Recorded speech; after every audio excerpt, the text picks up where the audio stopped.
That was always you. You were always the crazy one. Because of RSD. I'd wake up some mornings and I get a phone call like one of your instructors is in jail because he punched a student. What the hell? Nick called me up. He's like, you can never work again. You can never work in Australia. You can never work in coaching. You got punched in the face by somebody. Slap, but not punch. I made a list of like 17. Fuck these questions. Oh, you wow. clearly need to learn how to read the room. We commented on each other's stories every time we saw the other guy carding. I hate that we don't have like a resolution today. I hate that we do. I won 3 times. You got better time. I won on track every time. You know what? So we'll have to race again. You know what? I'm all around the world. I'm done. Welcome here to the Max Tornow podcast. I'm sitting here with Max, the man, the myth, the legend, and we are going to get down to what we need to know happened when you left the ethereal. When I left RSD, when I left Real Social Dynamic. That's also why I wanted to have you on and catch up with you, and it's so good to see you in person. It's been, when was the last time? Helsinki? We bumped into each other in Helsinki, but we did like one session together in Miami 2014. Back in... Why? Yeah. Oh, we have that photo of us with like shirts and with a shirt. That was the first night of me as an unpaid assistant. Welcome. We are welcome. Welcome to the danger zone. And you know what? You and Julian were the nicest to me. Yeah. Tyler was a little bit distant, and everybody else was like, "Oh, you assistant peasant, the fuck out of here." Yeah. And you and Julian were like, "Hey, what's up?" Yeah. I think because remember I was the Vienna inner circle leader, and then I helped you out or some shit. From day one, you get shit done. Yeah. People were talking about you before you even came into the company. You were getting so many people organized, putting events on. This kid was a force of nature from the very beginning, and now he's the mentor, basically, when it all comes down to it. But yeah, so what we've got to talk about today is definitely, I don't know, there's 2 things that I want to know. Okay. The story, of course, I'm from Australia, and we know about Julian Gate. Right? Yeah. Or Julian Saga. And I don't want to like dig up dirty laundry, but I do want to hear like the reality of what actually happened in Melbourne when it all kicked off and there was the protest and somebody slapped you and all that kind of stuff. Yeah. I'd like to hear the inside story just so you have a kind of not a right of reply, but we all know what happened. Yeah. Because I think it was a huge thing and I'd like to hear the reality of it. And also everyone has our stories when we set off from RSD. Where do we go? What do we do? Yeah. And I'm really happy to speak about that because, you know, for an audience that's listening, you might work for your company for a little while and make a plan of how to go and do your own thing. So it's really relevant to everyone, but I think our stories could be good. Hell yeah. We'll talk about that. Yeah. We'll talk about Formula 1. Fuck yeah. We'll talk about me kicking your ass and go-karting today. And go-karting. And finally, that was a long feud that we had. That was a long, on track for years. We commented on each other's stories every time we saw the other guy carding. Like, it's raining your ass. I hate that we don't have like a resolution today. I hate that we do. I won 3 times. You got better time. I won on track every time. But track to track, track is like I always let you pass and then dig pull out. No. Every single time. No, on the big track, on the fast track, I overtook you twice. Yeah, but it doesn't matter because I had faster times. Because again, like I'm like, okay, this slap was a throwaway. Let me recover. And just coast. We can just argue about this all day. I won on track position and pulled away. And I had faster times every time. We had a 3 race. And I finished in front at the checker flag. You know what? We'll have to race again. You know what? All around the world. I'm done. We're going to cut that into the intro. That was one of the funniest things. Yeah, get in like a photo of Alex on the podium. Yeah, where you refuse to be on P2. Never. I can't do it. It's super cool. With my company, we do this like immersion and we have like 8 guys at a time in Thailand and Croatia and New York, and we always go-kart. So sick. It's so sick. When you have like 8 people, some of the guys are good, some of the guys are not good. Yeah. And a lot of the time they're drunk. Some are on Ritalin and Adderall and stuff. And they're hiding it when you sign up. Yeah. I'm not. He's not drunk. No. So as you get cooler in life, kids, go-karting. Yeah. Super fun. It's the best. Drinking music, go-karting. And you know what's the funniest? When I was in Miami for the first 2 weeks, that was actually before there was an RSD summit. That was the last time before they made a Miami summit, because it was like, okay, everybody's in Miami. It was model season, right? February, and all the instructors were there. And I think after that, Owen and Nick and everybody was like, hey, let's make a summit at Miami. And that was the last year before it was an official summit. It was kind of an unofficial summit already. Everybody was doing boot camps. Oh, that's right. They didn't do a summit that year. Exactly. Just boot camps. It was the last year before we started doing It was mayhem as well. And all of us were like 27, 26. Yeah, I was 22 or 23. And I showed up and you were like, oh, let's go karting. We're going to go karting on Saturday. And I'm like, zero money, zero income. Yeah. Like, I can't, it's like $50 per person. I can't go karting. Yeah. And the volunteer that let me crash on his literal couch, the couch was as big, it was a mini couch. It was as big as this table. So he could only sleep in fetus position on it. And he went karting with you guys. And I would have loved to go, but I was just too broke. I couldn't afford it, man. Right. And I remember I had my budget for the US Miami for like $10 a day. Because in Austria, you could live off $10. You go to the grocery store, you get some whatever, carrots, a piece of bread, a piece of peanut butter. And I arrive in Miami and I realize like $10 is like a water. And I'm like, I need like $30, $40, really stretching it to survive or something like that per day. And then, of course, that's just like provided I would go to a store. But, of course, we were going out. We were going to nightclubs, and I had to pay for nightclubs and stuff just to be able to be there, hang out with you guys. It was horrible. So, needless to say, I lost money very quickly. Ask me later in this chat about some of the, like, volunteer situations. Let's talk about it now. Yeah, now we're going to get back to the first question. Oh, what was the first question? So the first question, kind of like from the top, is you. First of all, let's talk about like what you did in your disconnection from RSD. Yeah, because we both had our disconnections, which are pretty interesting. And there's this huge, we call it the RSD generation of all those viewers, millions of viewers who really changed their lives as young men at their quarter life crisis. So it'd be cool to talk about that because we all have our stories in it. It helps everyone. So, what was your disconnect story? Yeah. And then I can go over mine as well if you want. And then I want to hear about the Melbourne kerfuffle. The kerfuffle? Where you got punched in the face by somebody. Slap, but not punch. But okay, right. So let's backtrack a little bit because my brand nowadays, a lot of people don't even know RSD. And that's really cool because when I started with Freedom Business Mentoring, the business consulting, which I do now, it was like 90. I'm like, who knows me from RSD? Everyone. And now I'm like, oh, guys, like we used to do an RSD. And then people are like, you keep saying this. What is the RSD? What is that? Yeah. And they don't know how to Google it. They're like ARES, RSD, DEE. And I'm like, oh no, it's a letter, So a lot of and this is kind of cool.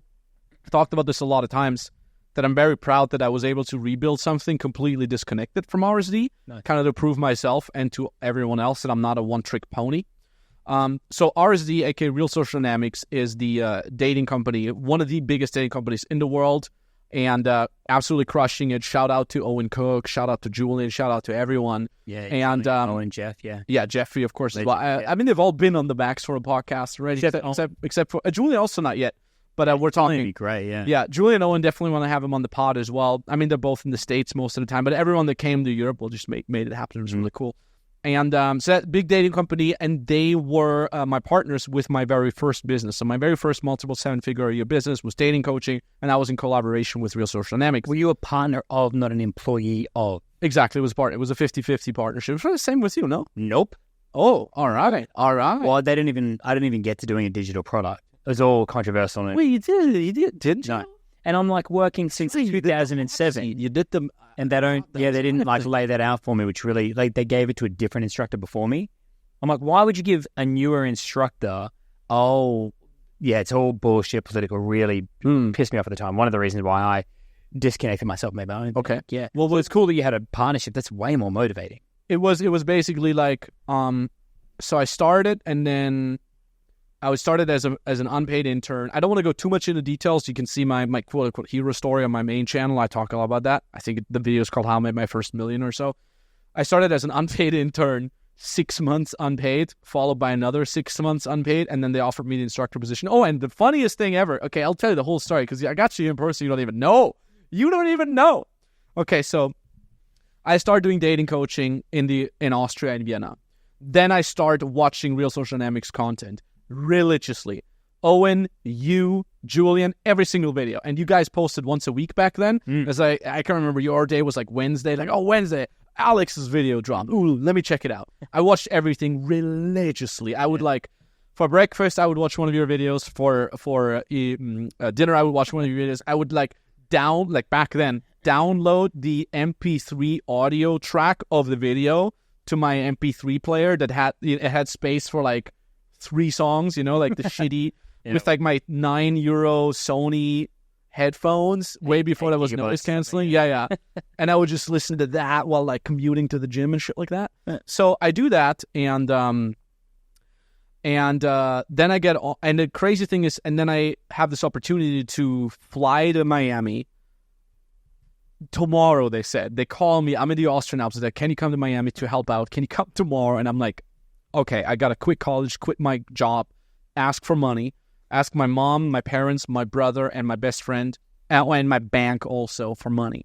I got like 16,000 euros in debt. I was on that fucking flight 2 weeks later. Yeah. And then there we meet we met before because you were in Vienna doing your event, which was one of the biggest influences for me. You did the hot seat, the Alex. Yeah, I remember. Yeah, blasted it. Yeah, I remember. Yeah, and you did the event there, and then you know what's fucking funny? I got to tell you that too. Hey, backtracking even more. Sorry, folks. So while I'm still in Vienna, Alex. So I'm full on watching all the Real Social Dynamic stuff. Already doing some dating coaching a little bit. You're making like 1,000 to 2,000 a month. Then you come to Vienna with your live event. It was a live seminar event for 2 days, I think. The Alex hot seat. And I go there, and it's just super mind blowing. Like seeing you in action, learning from you, and all. It was completely mind blowing.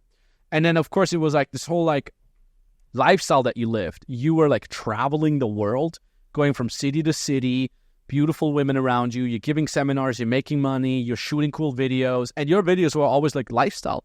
It was not just here's how to flirt. It was like here's how to flirt, and now here's like a cool music clip of me just traveling around the world. Like remember the 20X video? 20X video, yeah. Man, it's still on that shit. I watched it every fucking night as a motivation, man. It's super cool. Yeah. So sick. So you do the hot seat, okay? And then at the end, you're like, yeah, guys, we're like a crew of guys. They're traveling around with me. Some of these guys do online marketing, drop shipping. Some of these guys play online poker. And, they work from their laptop, they make money. And then in the evening, we go out, we have fun, we party, we hit the gym, and so on and so forth. And I had been playing poker and learning online poker from one of my first clients that then turned into one of my best friends, Andre Ansi. He is top 4 supernova elite on PokerStars back then. So top 4 in the world in his bracket. And he was also at the hot seat. I, of course, told him, he went to your boot camp. Did he? Yeah. So I told him about the hot seat. Yeah. He's 22 years old, makes 2.5 million a year on average. Yeah. With the fluffy hair. Yeah. Yeah. So dark hair. Exactly. So he's 22 years old, makes over 2 million a year with online poker. Profit. And wow. And I'm like, Alex hot seat. And for me, it was $300 a seminar. For me, it was a lot of money. I had to like save up. And for him, he's like, buys it. And he kept clicking on the website and accidentally bought the 2,000 euro boot camp with you. He didn't even know. And he's like, well, I'm meeting Alex later. Like, it's the thing. And I'm like, what? You bought the boot camp? He's like, I don't know. I bought the boot camp? What is it? Yeah, cool. Yeah. And then he was your fucking one-on-one client for that weekend. He was cool. Yeah. And anyways, I'm there. At the end of the seminar, you talk about some of the guys play poker, and they do the online. And I'm like, that's it. I've already been learning poker from Andre. And we're leaving the seminar room, and I grab him here, and I like shake him, and I'm like, Andre, let's get to work. You gotta teach me everything about poker. It's because I'm like, if I learn how to play poker online and I make whatever $200 on average a day, I can travel. I can have your lifestyle, maybe even travel with you. That was the thing. And then I got invited to become an unpaid intern for Owen in Miami. I have to borrow 16,000 euros. I fly 2 weeks later to Miami. I'm there. I'm an unpaid intern for a while then. And I do this for the first 2 weeks.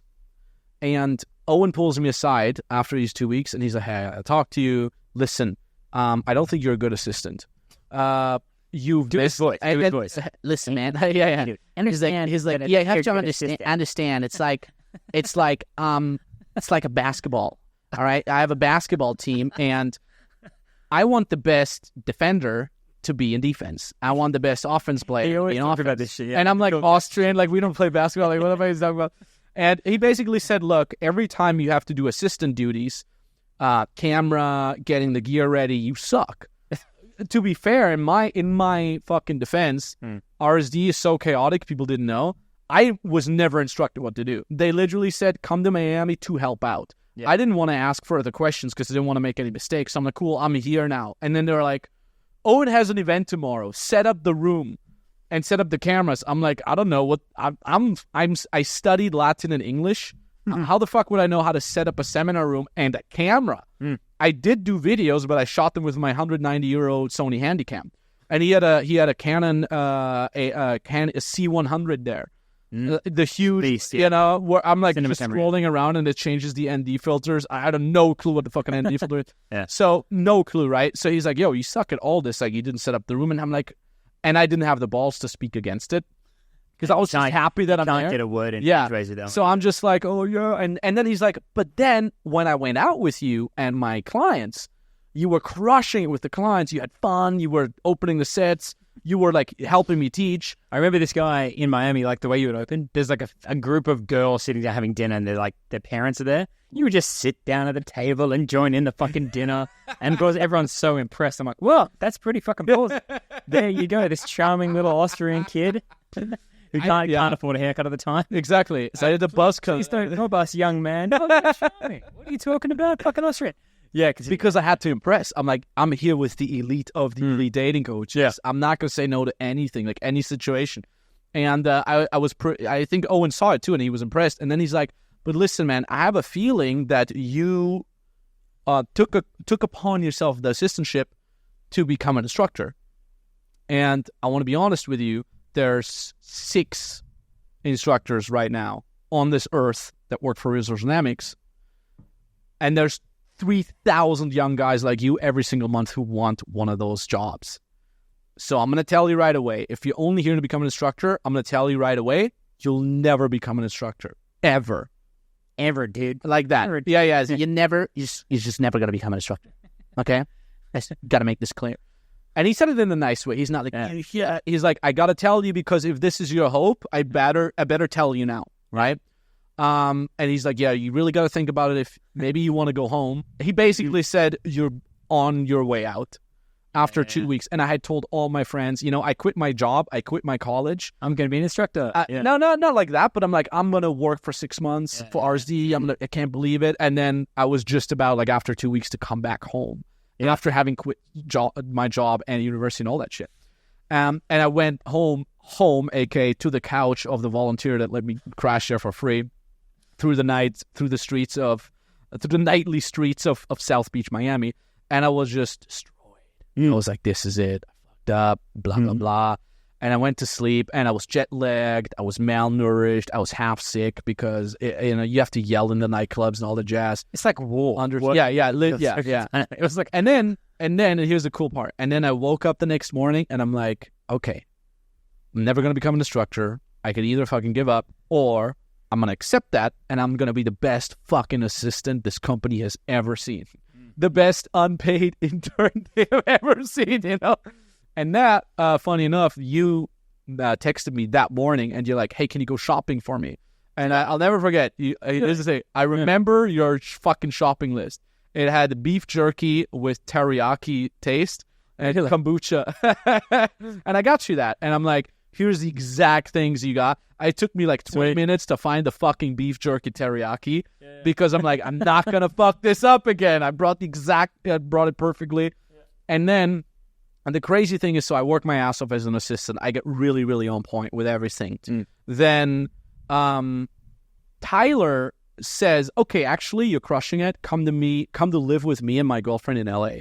So I kind of survived those 3-4 weeks that we were in Miami. I remember the house in LA. Yeah, I come to LA, the crash pad, we called it, right? Yeah. Carly's place, his girlfriend's apartment. Yeah. On Hollywood Boulevard, right next to the Hollywood Boulevard, right next million hard drives, yeah. Yeah, with it was like an office / sex dungeon for Tyler and his girlfriend. So funny.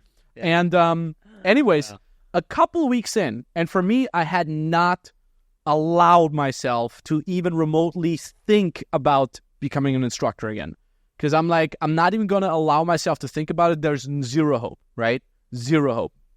And then this one time, you were then touring around the States while I was in LA. And a couple weeks in, you come back to LA and you sleep in the one room that we always had free for one of the instructors. And I come in one morning and you're lying there passed out, hungover, presumably. You stole one of my glasses. You kept trying to get me to give you one of my Sunglasses. Yes, good. It was the €5 H&M sunglasses with like blue. They weren't a sunglasses, they were like a blue. And you're like, you should give me those glasses, mate. I'm like, bro, I'm fucking broke. I'll give you $10, mate. I'm like, they call, it's so funny, man. You kept first you tried to steal them, then you tried to convince me I give them to you for free, and then you wanted to buy them from me. Did I? And I'm like, dude, there's an H&M right up there. Just buy them there. And you're like, nah, mate. They must have been good. It's so good. So, and anyways, I wake you up, and you're like, and the first words you say is like, did they already make you an instructor, mate?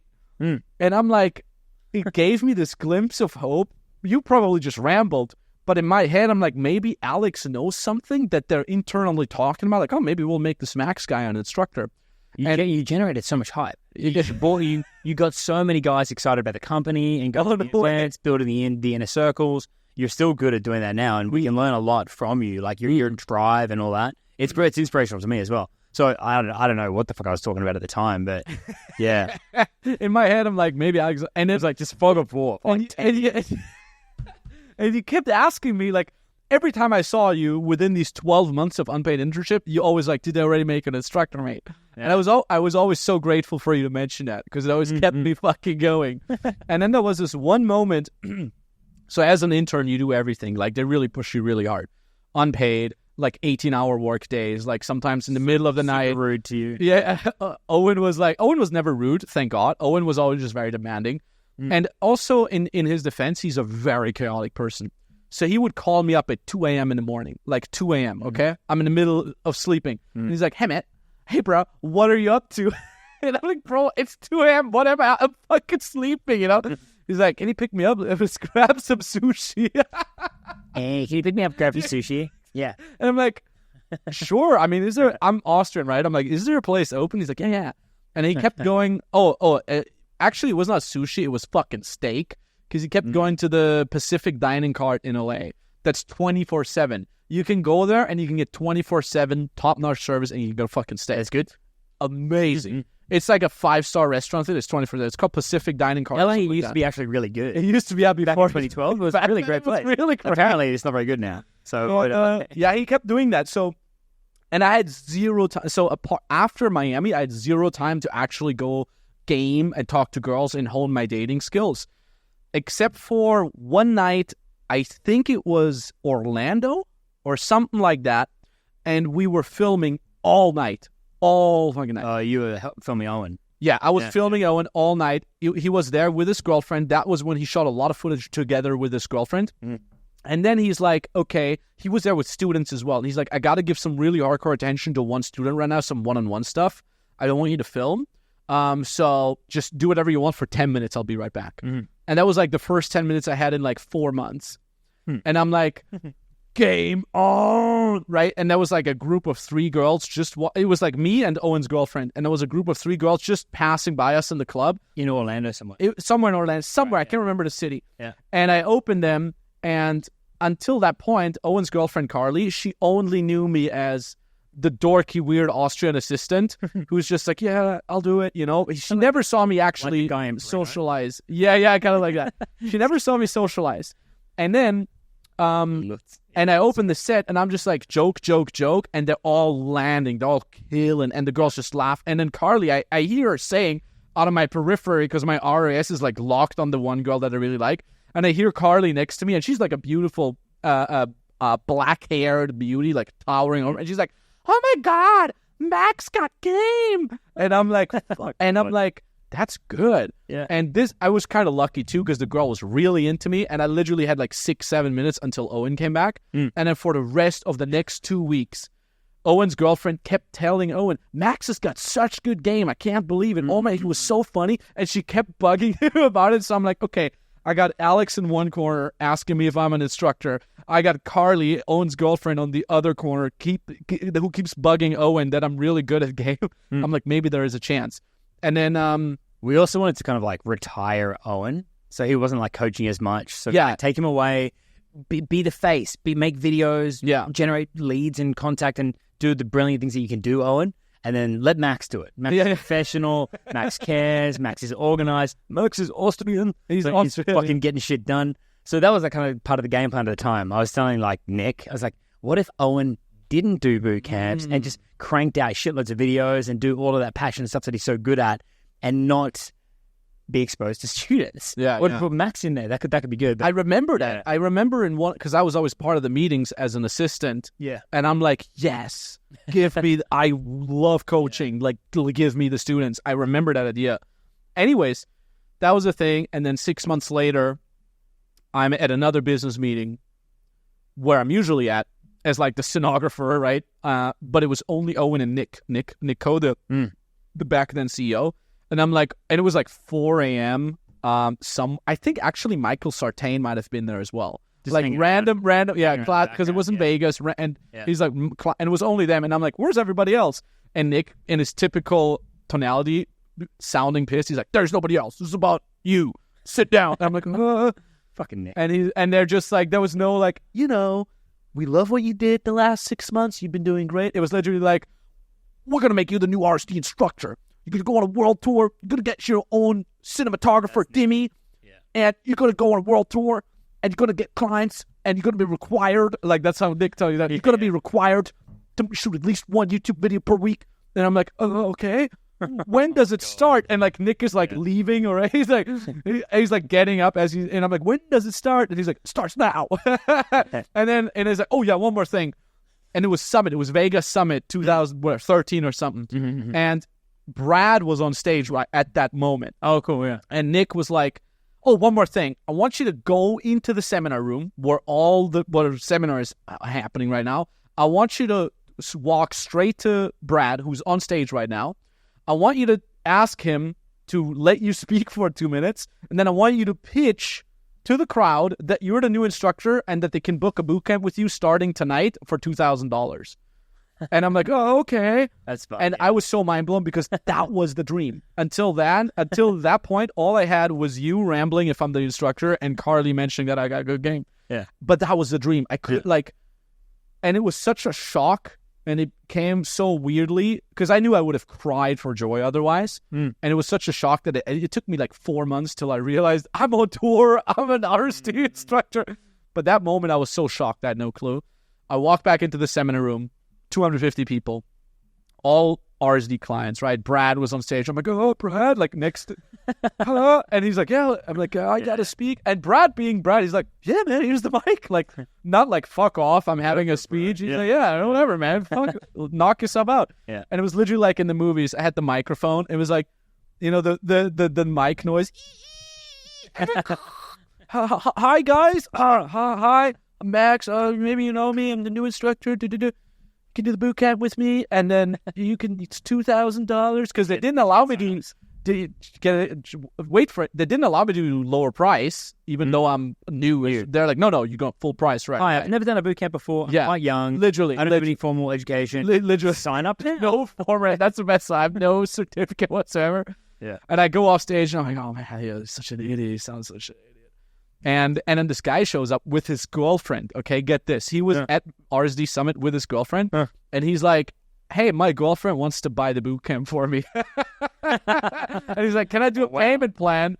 And Nick was there too. Yeah. And Nick, of course, being this like, yeah, you could do any payment plan. And this guy did a $50 a month payment plan. $50 a month. He paid it off over like 3 years or something. Can I side tangent with a story? Yeah, go for it. I think in the same summit, I had this guy. I had this one student. And by the way, I've got to get to the point where how you leave. Yeah, we'll get to that. After that, I swear I'll get to that right now. On the same program, like we would get guys doing payment plans, and sometimes they put a deposit $500 online, and then they pay cash. Oh, yeah. So they give you like $1,500 cash in the club, and we're in Vegas. And this one guy who gave me cash, he was manic. Like, he was a manic guy. And he was like, manic or depressed. So he's like, hey, Alex, what's going on? I'm fucking awesome. Show me your fucking game, bro. I'm like, calm down. Let's go through the process. Have you ever heard of the terminology charming American? No, that's right. I don't believe there's such a thing. So let's try to be charming. So no, he's just being manic and he's being a dick, to be honest. Was he European? Where was he from? American. Okay. American tennis coach kind of guy. Nice enough guy. Anyway, so then he's got his $1,500 in the pocket. He's irritating me all night, irritating the other students. And then later on that night, I take his $1,500 and I just put it on black. Oh no. I just put it on black. And my friend Sean is like, you're an idiot. Because, of course, if I lose it, then I have to come out of my paycheck. And I would only get like $600 boot camp. Yes. And it was like not a good thing. So the ball is rolling and it trickles down. And it's like, I'm looking away and I win. I look, great. And I've got $3,000 and I go back and I give him like, look, son. Oh no. You're too good for game. Oh, you're beyond the game. Take your money back. He's like, really? I'm like, yes. Oh wow. So I have like $1,500, but it's just luck, right? It's just debauchery. That was always you. You were always the crazy one. I was never done because of RSD. Yeah. It's been really crazy. You know, you like to summarize your story. It's like they said to you, you will never be an instructor. They famously said about me and Brad, they brought Alex and Brad on to help us, to learn from us. So they like recruited us to help them. But no, I think it made me mental for like 7 or 8 years, from 21 to 29. So everyone has their coping mechanisms. Yeah. But the good thing was, like, I was always and always have been dedicated to the students. Yeah. With the people one-on-one. And what I do now with 4 Week Natural, I'm with these guys and it's very personal. It's like a live, hands-on. I like that. I like that a lot. Yeah. Because every student has a story. They have their own obstacles. They have their own desires and hopes and dreams. I love that. Every story is different. And so, you know, if you're speaking to a crowd of like hundreds of people, it's like it's just you. But when you're one-on-one with the person, it's like a project. Yeah. So I love that. Anyway, back to you. And I saw that too when I assisted you, because I assisted you a little bit at first in Miami, and I'm like, okay, fuck it, Alex really gives a damn. I studied to be a counselor to help people who are like domestically abused or depressed or whatever. And so I still do it now. Like, even, you know, if you guys haven't seen me online for a while, I'm still doing 4 Week Natural every weekend. Crazy. I just don't publish it because we don't need to. Yeah. We need a marketing budget. We don't need Facebook ads. We don't need nothing. We just have word of mouth, and it's better that way. Yeah. We don't have what are they called? Feminist justice warriors or social justice. We don't have any drama like that or whatever. So, no, it's good. So, how did you get out of RSD? Okay, how did you that's segue? right. Did you have a moment where you're like, fuck my life, I hate this, I'm leaving? Or was it like, I found a greener pasture? Did you get mentored by those other guys? Yeah, I'll get brothers or whatever? Yeah. Okay, so that first night, I sold out my boot camp. I got 3 out of 3 signups. Nice. Really funny. I'm mind blown. RSD commission? $650. Yeah, something like. No, I think you got more. When you got it full, you got more. I think If you get a full on the first week, it's like 1,800 or something. No, it's like that. $750. Really? I can't remember that. The third weekend of the month, then it was like $1,800. The 4th weekend, it was even more. Oh, that could be that it's stacked up. Yeah. Anyways. Yeah. But for me as a 23-year-old, I'm like, I'm getting paid to go out with you. Like, what the fuck? And they play, and then and then after that 6-month internship where then I became an instructor, they're like, but the instructor is a separate internship that also comes 6 months unpaid. But at least now we pay your flights. It's like 9 weeks unpaid or something. Yeah. No, it was 6 months. Oh, they're like, it should be an instructor. It's another 6 months. Another revenue generator. That could be, yeah. They were like, it's another 6. But I'm like, I'm 23. They're paying my flights and my hotel to fly around the world. And I get like, fuck it. I won the life. So I did that. And then, long story short, 4 years, 4 world tours. I started creating the Max Hot Seat, which was a paid life event, which broke the record for the most signups. London Max Hot Seat with 150 or 160 signups or something like that. Pretty awesome. They all paid $300, so that was pretty good. And then I brought up my first info product, The Natural, which brought me my first million, made me a millionaire at age 26. How many clients signed up for that? Do you know? Like for The Natural? Yeah. No idea. 100, 1,000. I know that it was 3 tiers. It was $497, $697, and $897 or $997. Yeah. And the first... We got 1,000 registrations almost, like 2,000. Probably. Well, I remember the first couple of weeks we cracked 800K. And the thing is, like, that was the first... Not to toot my own horn, but like I was the first instructor that just kept promoting it.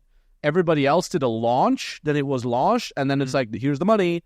And I'm like, here's the launch, here's the first bulk of the money. But with every consecutive video and Instagram and whatever I did on all my social media, I just keep promoting it. You're damn good at that. The next 2 years, I was just printing money every single month. You have a team in place doing all that for you as well? Yeah. I was traveling. Absolutely brilliant at that. No one in the company had seen it before. Yeah. And for everybody watching this, coming across, there's a lot to learn from this guy in doing that. And I'd say like shameless is not the right word. It's just drive. This drive, focus, and making a game of it, and not being at all ashamed of success. not being worried about, imposter syndrome. Or like it's brilliant. It's very, very inspirational to want to succeed and then deliver and then enjoy the rewards of it. Yeah. That's an issue in and of itself. But I think that like a lot of people can learn from that. Even Tyler and Jeff and anyone in the industry that we know. So no, it's been really cool to see. I'm working with him with business, and I've learned a lot from that straight away. It's been good. Which is, by the way, the most epic thing ever, to go full circle. Like, after you've inspired me so much. Yeah. And like, you're one of the reasons why I'm even fucking here now. Now being able to collaborate with you and have a little bit of impact in your business is fucking amazing. Yeah. It's one of the coolest things. And you're executing like everything super sick. And like, yeah. I'm actually, here's the thing too. I got to say this, to be honest. I'm a business coach. Okay. Yeah. So I've helped many dating coaches in the German-speaking market, in the international market.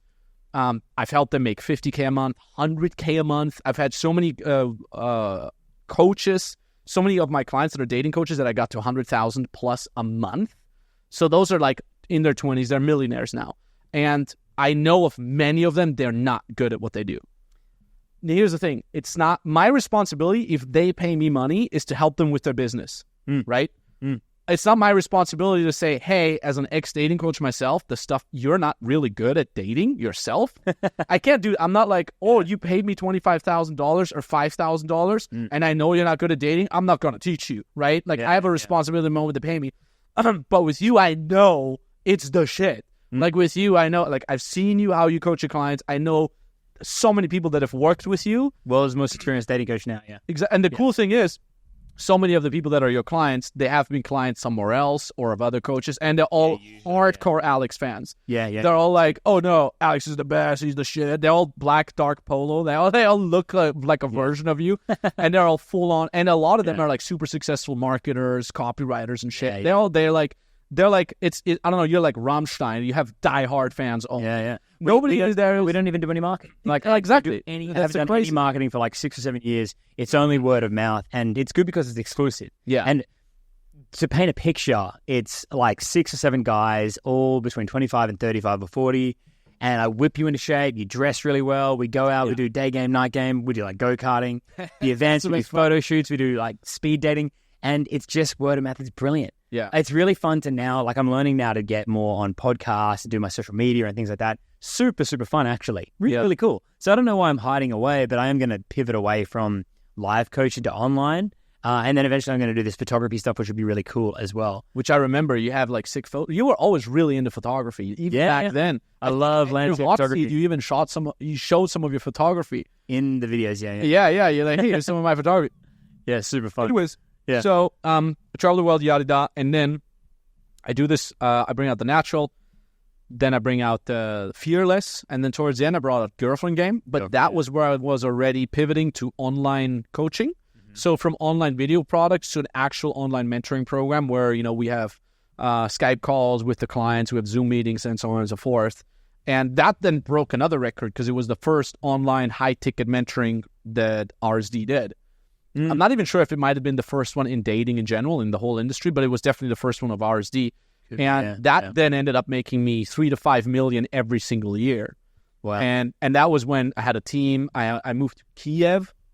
That sounds so fun as well. Yeah. Speaking to your cameraman about that. Oh God, it was so cool. Yeah. We had 2 offices there. Yeah. It was like shit show. Like all of my staff was young. Where do you get these ideas? Right. I'm going to interrupt you more. Yeah. Right? Fuck it. Where do you get these ideas? Because the listener, I'm having a conversation with you guys as well, right? So you'd be sitting at home like, who the fuck gets the idea? I'm going to build a team with an idea. Like I'm going to be a coach. I'm going to get a mentor and hope for the best. And then I'm going to go to fucking Kiev and find some skinny Ukrainian girls. Do you know why Ukrainian girls are skinny? Because they can't afford food. Oh. No, I mean like in a good way. Like they're not eating McDonald's. They're not eating bullshit because McDonald's too expensive. Anyway, no, you move there and you've got this brilliant team around you and you're like, the lesson here is you're allowed to dream. You're allowed to dream. You're allowed to go for what you want. Of course, get some fucking assistance from your dad or your friends or have some conversations, but you're allowed to have those dreams and they can come true. It's sick. You're allowed to have that. But here's what is true for both your business clients and my 4-week natural clients. tell me if this makes sense to you. So many students have this personal struggle story, right? They think that their life is important if they create a battle or a struggle for themselves. Like, I never sleep, I work so many hours, life is so difficult, I'm trying to do it all. And they find meaning in that, but they don't actually do anything. They're just on the fucking hamster wheel. You know this guy, Tim, who's the Australian guy? Yeah, I never met him. He was left way before I joined. So he said like, don't, like, why make something hard for yourself? Make things as easy for yourself as possible. So for people out there, like the average middle-class guy, upper middle-class guy watching this, you can make life easy for yourself so you can relax and then dream bigger about, going to Kiev and party with lovely girls and think about, I'm going to employ some people. I'm going to be hard about who I'm going to employ. And they are going to do things for me and I'm going to reward them well. And then fucking win for everybody. So it can be done. Question is, where do you get these fucking dreams? You're just sitting in a fucking hut in Austria, milking the fucking goat, right? Singing on the fucking mountain. And then next thing you know, that's not how it works in Austria. I want to go to Kiev and make millions of dollars and get all these women. What's the dream? What's the inspiration from people? It just came out of necessity. First, I want to women and millions out of necessity. Yeah. Here's the thing. So I had a glimpse of what it's like to work with a team of people when Todd, shout out to Todd V, let me run Vegas Immersion back then. He was like, I'm traveling, and he's running around, and I'm like, I'll do it. And Vegas Immersion was just like, he had a little bit of a crew there that lived there, and you had these clients that weren't just there for a weekend, kind of like you do with 4 Week Natural now. Yeah. There was clients that were there for like 6 months or 3 months or whatnot. Yeah. And I'm like, and every night I would sit with these clients, almost like a fight club meeting. We would be in this like air-conditioned fucking room. Everybody had a chair, and it was just like, this is so bizarre. I'm in Vegas. I'm teaching guys how to talk to girls. It's literally like an underground fight club meeting. A small army of and I would literally shaping dudes. What I would do is I'm like, okay, guys, like, you're not just fucking here to go out. You're here to become the best version of yourself. So tomorrow at 9 a.m. in the morning, which is like 4 a.m. Vegas, because we would go out until like 6 a.m. Like 9 a.m. running. After that, gym. After that, learning in what to eat and how to eat clean. Yeah. And I would just try to teach them everything, and it was really cool. And it's like when I would have all these weird fight club rules of like, when someone can't join, he has to apologize in front of the entire group. Like, hey guys, I can't join the walk because my ankle, and it all So I would do that. I had a glimpse of that. Yeah. And then I was traveling. I think I was on my 4th world tour, and I brought out Fearless, and I was bringing out Girlfriend Game, and then I was working with the German brothers, who gave me the idea of doing high ticket. And then they're like, listen, man, here's how it works. You make a high ticket program. It includes this, and this. And what you need for that is a website, an application form, a setter, and a closer. And you need to hire these people. I'm like, I've never hired sales staff. And did you find them or did they find you? Did you seek them out or did they? They found me. They knew me. They were both because of your online profile, and they knew your reach and the potential of your reach. So these two German brothers, shout out, they were both fans of mine. Yeah. They both knew me from the dating RSD stuff. Yeah. And then I was speaking at a business event where they were speaking as well. Yeah. And then they approached me, but what they did is they made a mistake of like, they approached me alongside everybody else. There was like 60 RSD fans at that event. Right. And everyone was like, Max. And then one of them was them. Yeah. Oh, Max. I'm like, yeah, cool, bro. Photo. And they're like, hey, man, we want to talk to you about business. I'm like, yeah, selfie. Yeah, nice to meet you, bro, like this. And then they're like, okay, we can't get him. Yeah. They told me they had like a meeting, like a 1-week plan on how to get me. And then they were like, oh, there's Max's best friend, Kevin. Let's just talk to him the whole time. And if everything works out well, Kevin will then talk to Max about us. Yeah. That's exactly what Kevin the Blabbermouth did. He was a whole week. He's like, dude, these driving guys are super sick. This one guy just bought a Mercedes in cash. And I'm like, these guys are cool. Yeah, they look really. And then I hit them up on Facebook, and they were like, yeah, let's hop on a call. I had no idea what a sales call is, but I was in one, and I wasn't being sold. It's funny they hit you up, not Owen or Nick or whatever. Yeah. That was genius move, too, because they were like, fuck, we'll go straight to him. And they closed me, and I'm like, best shit ever. Loved him. Worked together with them. Yeah. For like 20, 30 8K, something. 8K back then. Right. I was one of the first clients, it turned out. 2016-ish? 2017-ish. Yeah. 2017 or 18 maybe even. Close before 8K. taught me how to do this. And then they were like, yo, you should hire a setter and a closer. We'll help you. They helped me. They were in the job interviews with me. And they're like, this guy sucks. He drinks out of a plastic bottle. Fuck him. Like that. Like, and I'm like, okay. And then I got actually pretty good sales guys at first. And then they were like, you need an office. And I'm like, what? I'm traveling. And they're like, we need an office. Where are you right now? And I was there on vacation in Kiev. I'm like, I'm in Kiev right now. They're like, get it there. That's interesting. Yeah, I was like, how did it come to pass that you stopped traveling and you set up base? That makes sense. Of course, Nick and Owen, they put us in like a concentration camp car, just from city to city to city, like with a fucking hose on us. Like, do your seminars, do your sales, do your coaching, don't sleep, fucking keep going. Pay us 70%. I'm like, okay. I mean, I love it, but I never had this bad. It's so funny because you had this really bad experience seemingly, and for me, I was like, it's great. Well, actually, it started really nice, where it was like super relaxed, hotels, taxis, and then it got more complicated financially, and then it was really difficult staying with interns, and interns would like watch us while we sleep. They'd put us on the fucking floor. There'd be hair everywhere. There'd be like a fucking lizard crawling around. This one guy once. God, let the stories run. Let the stories run. Fuck it. We haven't even answered the first question yet. Is how I left RSD. We're like an hour in. Yeah. I made a list of like it was like with the 17 reasons why I need to take off. Get this. I had this one. I come from it. I had such a beautiful experience with RSD. I love everyone. I love Nick. I love Owen. I still watch Owen's videos. I watched all of Owen's videos. It was cool. Yeah. And I've had such a good experience. So shout out to all of them. And I respect that you didn't have a good experience. That's fine. We disagree on our experience, on our individual experiences. And because you said weird volunteers, I also stayed at a lot of volunteers. Yeah. Right. And I'm in Vienna, okay? Shout out to Steven in Vienna. I was staying at his place. You don't even know Steven, do you? Know him? Maybe, yeah. You know the Asian guy. Oh, that guy, yeah. Steven, the photographer guy. Yeah. Steven. Yeah. That's the same one, yeah. So I'm staying at his place. I'm staying at a blow-up mattress. He didn't want to give me his bed. Yeah. Right? And which is fine. No judgment on that. I'm on the blow-up mattress, and I'm getting sick from the free tour. Free tour, free seminar. I shake everybody's hands. I come home, and I'm like, oh, I'm getting sick. And I'm waking up the next morning really fucking sick, like fever, shaking, ice cold, can't move, everything hurts, and I had to run boot camp. So I'm running fucking boot camp nonetheless with 3 clients, filming nonstop. I'm just killing myself. The next morning I wake up, I'm trying to get every minute of sleep possible to recover. I'm nonstop on painkillers because I have to run the program. Yeah. And then Steven knows I'm sick. I'm telling him, dude, I have fever, and he wakes me up. I shit you not. This is exactly what happened. He wakes me up, poking me, and he has a piece of paper, a printed out piece of paper, an A4 piece of paper full of text, and he's like, these are my questions I have for you. He wants his pound of flesh as well. Yeah. Please answer me all my questions. And I'm like, bro, I'm sick with fever in bed. I'm on 6 hours of sleep. I need to go to programs teaching 6. Bro, how uncalibrated are you, please? Yeah. So I gave him a pep talk. I'm like, fuck these questions.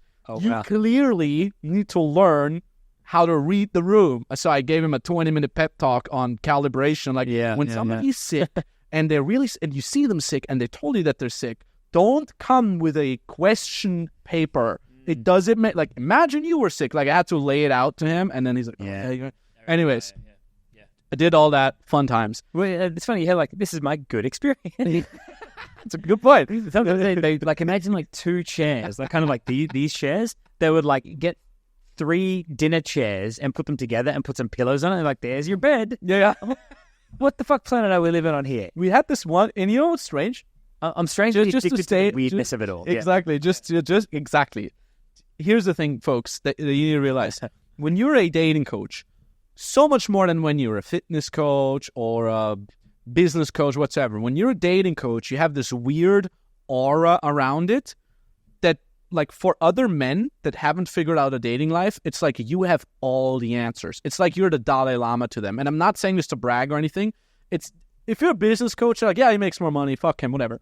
If you're a dating coach, people are like, oh my God, he knows something. And it's like when you like smile at them, they're like, oh, he probably did this because it's a technique, everything you do for them, they're trying to break it down. A good dating coach represents like that guy's all of his hopes and dreams. And fair enough. And that's like the role that we can take, and we can do it. Like a good dating coach can do it. Exactly.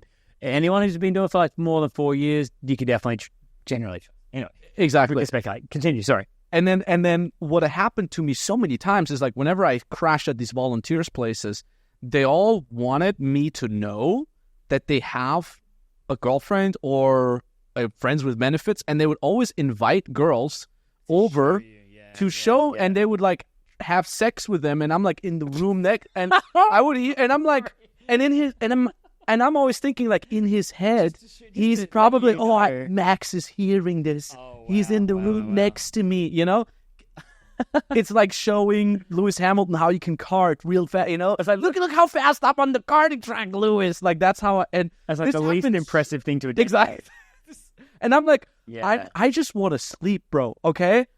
And there was this one guy, he had and then RSD made this rule of like, yo, an instructor can't just sleep on the floor or on the couch. They need to have a room themselves. Yeah. That's the rule that they gave to the volunteers before they were allowed to host us. And this one guy had like half a room that was like a wall, but it wouldn't go all the way up to the ceiling to separate his room from my room. So it was basically one room with a half a wall in there. Yeah, and then, of course, he invited his girlfriend or whatever, and he would have sex with her with just this wall in between. And I would hear them fucking, and I'm like, okay, wow, I'm so impressed, dude, but I just want to sleep, I'm jet lagged, I got programmed tomorrow, like I really just want to rest, okay? I get it, you're cool, can I please fucking rest? Can you not invite someone over when I'm here? Yeah. And that was... Can you not be blowing your loads to your girlfriend to impress me so I can be a better dating coach, please? Exactly, I'm like, I got clients tomorrow, I got a room full, I'm talking for the 500 people tomorrow in New York City, and you're banging your girlfriend.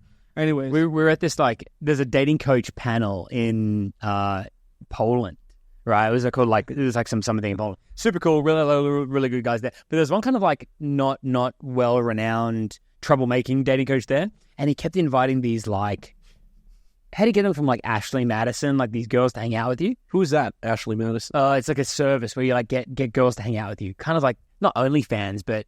Wait, I thought that's a name, Ashley Madison. No, it's that a influencer. Okay, website for like cheating on people. So this dating coach. Let's pull it up. Yeah.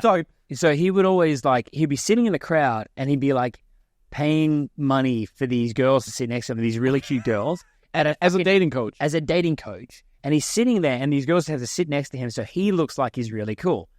Anyway, so I know who the guy is, and he's a big name in the industry. He's a big deal. He's very controversial. Who was it? No name dropping here today. All right. It's like actually he who may not be mentioned sort of thing.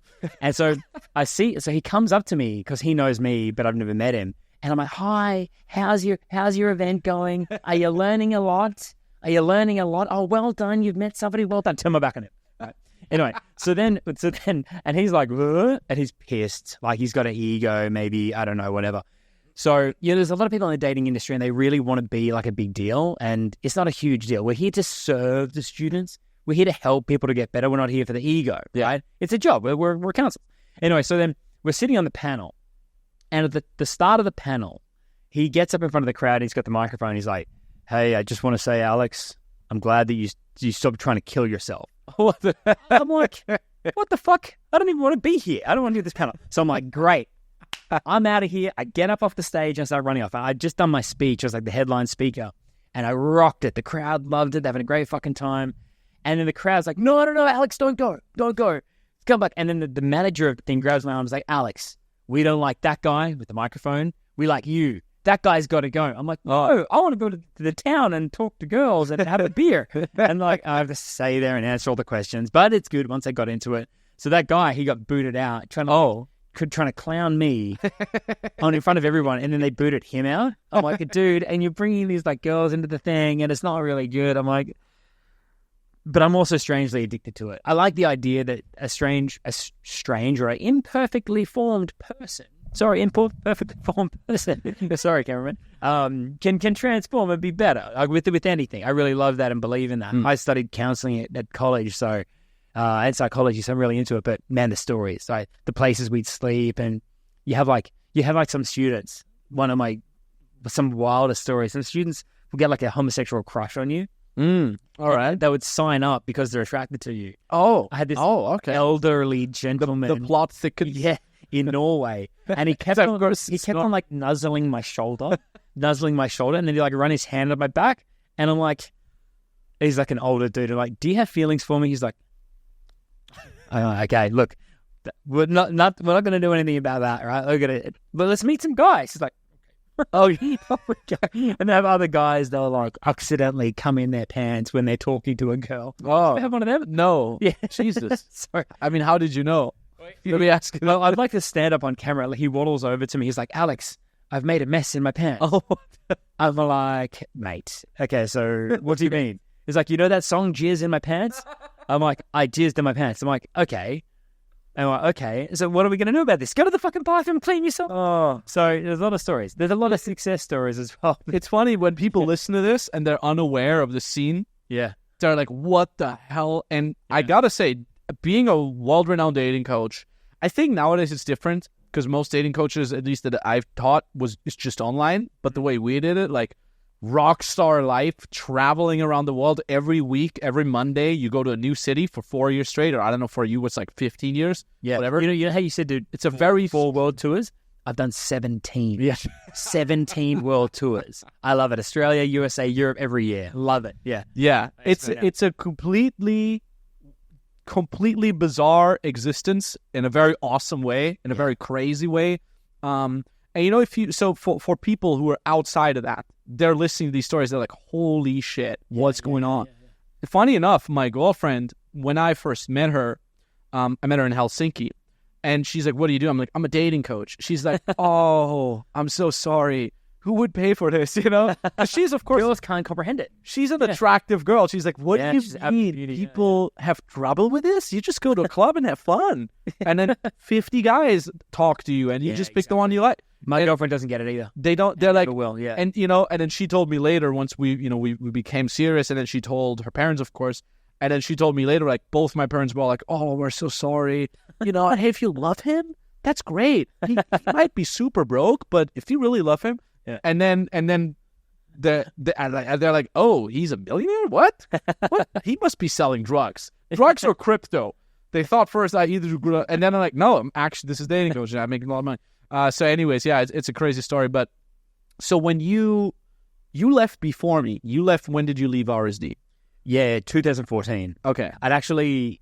That early? Damn. Yeah. Okay. So when it was like halfway through 2014, and I made a plan because the company was so chaotic. And I think the most important thing, you know, we're both service providers, basically. The most important thing is that the client's having a great time. They're learning, they're making the most of it. They've got a trusted, reliable source. Mm-hmm. But it was a lot of chaos, like in the clubs and the management and the other guys. So it's like, I want to either plan A is stop coaching in 2015 and only work on building RSD to get things on time, to be reliable, to make the clients happy.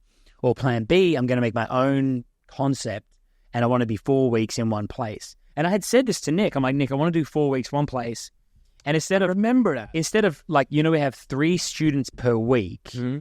and they do 3 days, 3 students, 3 days, 3 students, 3 days. What if we had like 12 students or 16 students for 30 days? It's the same amount of students and people will pay for that, you know. They paid $2,000, $3,000. And Nick's like, that will never fucking work. That's fucking stupid. I'm like, I think it'll work, man. And so I made that plan. I did a business plan. I get everything laid out, ready to do it. But I also made a plan to fix RSD because I built the company, you know, at the time, or at least I felt like it.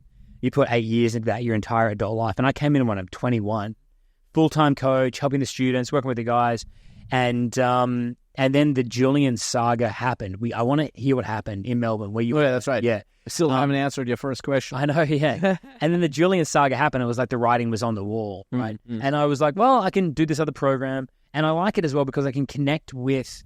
If we're there for 4 weeks, there's no hiding. Like we have to bond, me and the student, like me, the big brother, then the little brother, or you know whatever the role you want to call it. So it's super cool and super interesting. And with anything in life, if you work with Max, if you work with me, it normally takes like 2 weeks to change your habit, change your thinking, like swallow your ego and get the stupid ideas out of your head. Like all these like, kind of naive ideas out of your head. And then all of a sudden you change and you get good. So I think it's sweet. Like we do 2 weeks on the program, all the changes happen, then they get good. And then they can have a whole lot of fun being good, feeling good in clubs, really good on Tinder, going on all these dates. And it's cool because if you're a student, you and your bros, the other 5, 6, 7, 8 students, will all do it at the same time. It's like going to Hogwarts on the first day, riding the train, like, we're doing this together. You're like me, but from a different country. Cool, let's go. And then they hate me because I'm like the scary boss. Yeah. And then after coaching, they go to the bar together. They're talking to girls. It's brilliant. I completely love it. Yeah. So I'd made that plan to form that company before I left. Then the whole saga came down, and then I pulled the pin and I went off and did my own thing, which has worked really, really well. That was in 2015. It's now 2024. 10 years of 4-week natural. Damn. So yeah, Time flies, man. time flies. It's super cool, and it's really cool. Like you would think that doing something longer, it becomes more mundane, but it becomes more like a well-oiled, refined quality, Yeah, you get better. It's like wine. You make it better and better. Yeah, like you just refine it all the time, and you can be so proud. But I got a bit complacent because we can get so much business from word of mouth that I don't need to do any promotion or podcast. So I can like coach and go go-karting and coach and go. That's literally my life. It's completely brilliant. Dream, man. Yeah, it's the dream. But now it's good to get the message out to more people. Hell yeah. Yeah. And that's what we're working on together too, you know? This stuff is so fun. I should do podcasts more. It's the best. You just ramble. Yeah. That's all you do, you know? Yeah. That's why I love about, because, I got my main channel where I'm like, these are the bullet points, super tight intro, bam, bam, bam, bam, bam, bam, value, share, screen, show this and this. And for me, this is me holding myself back. Like, I could talk about a single topic for 3 hours, not 10 minutes.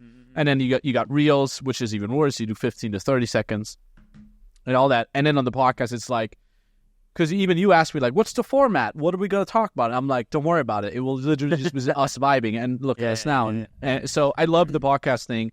And it's so cool. People are listening to this on the way to the gym. This on audio. They're blasting it while they're cooking their morning steak and so on and so forth. Scrolling on Tinder, pissed off at the traffic, for example. Yeah.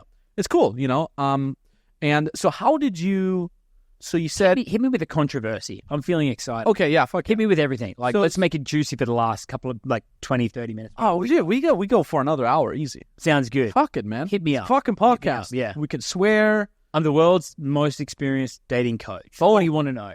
We can do whatever the fuck we want. Hit me up. That's the cool thing about the podcast. Grill me. Yeah, so when you decided to leave, how did you tell... Presumably Owen and Nick. No, it was so stupid. How did they respond? What was the deal? The exit deal? Like, because I have my experience. Here's the story. Mine was really good. Right. I still love everything, but you seem to have a really shitty.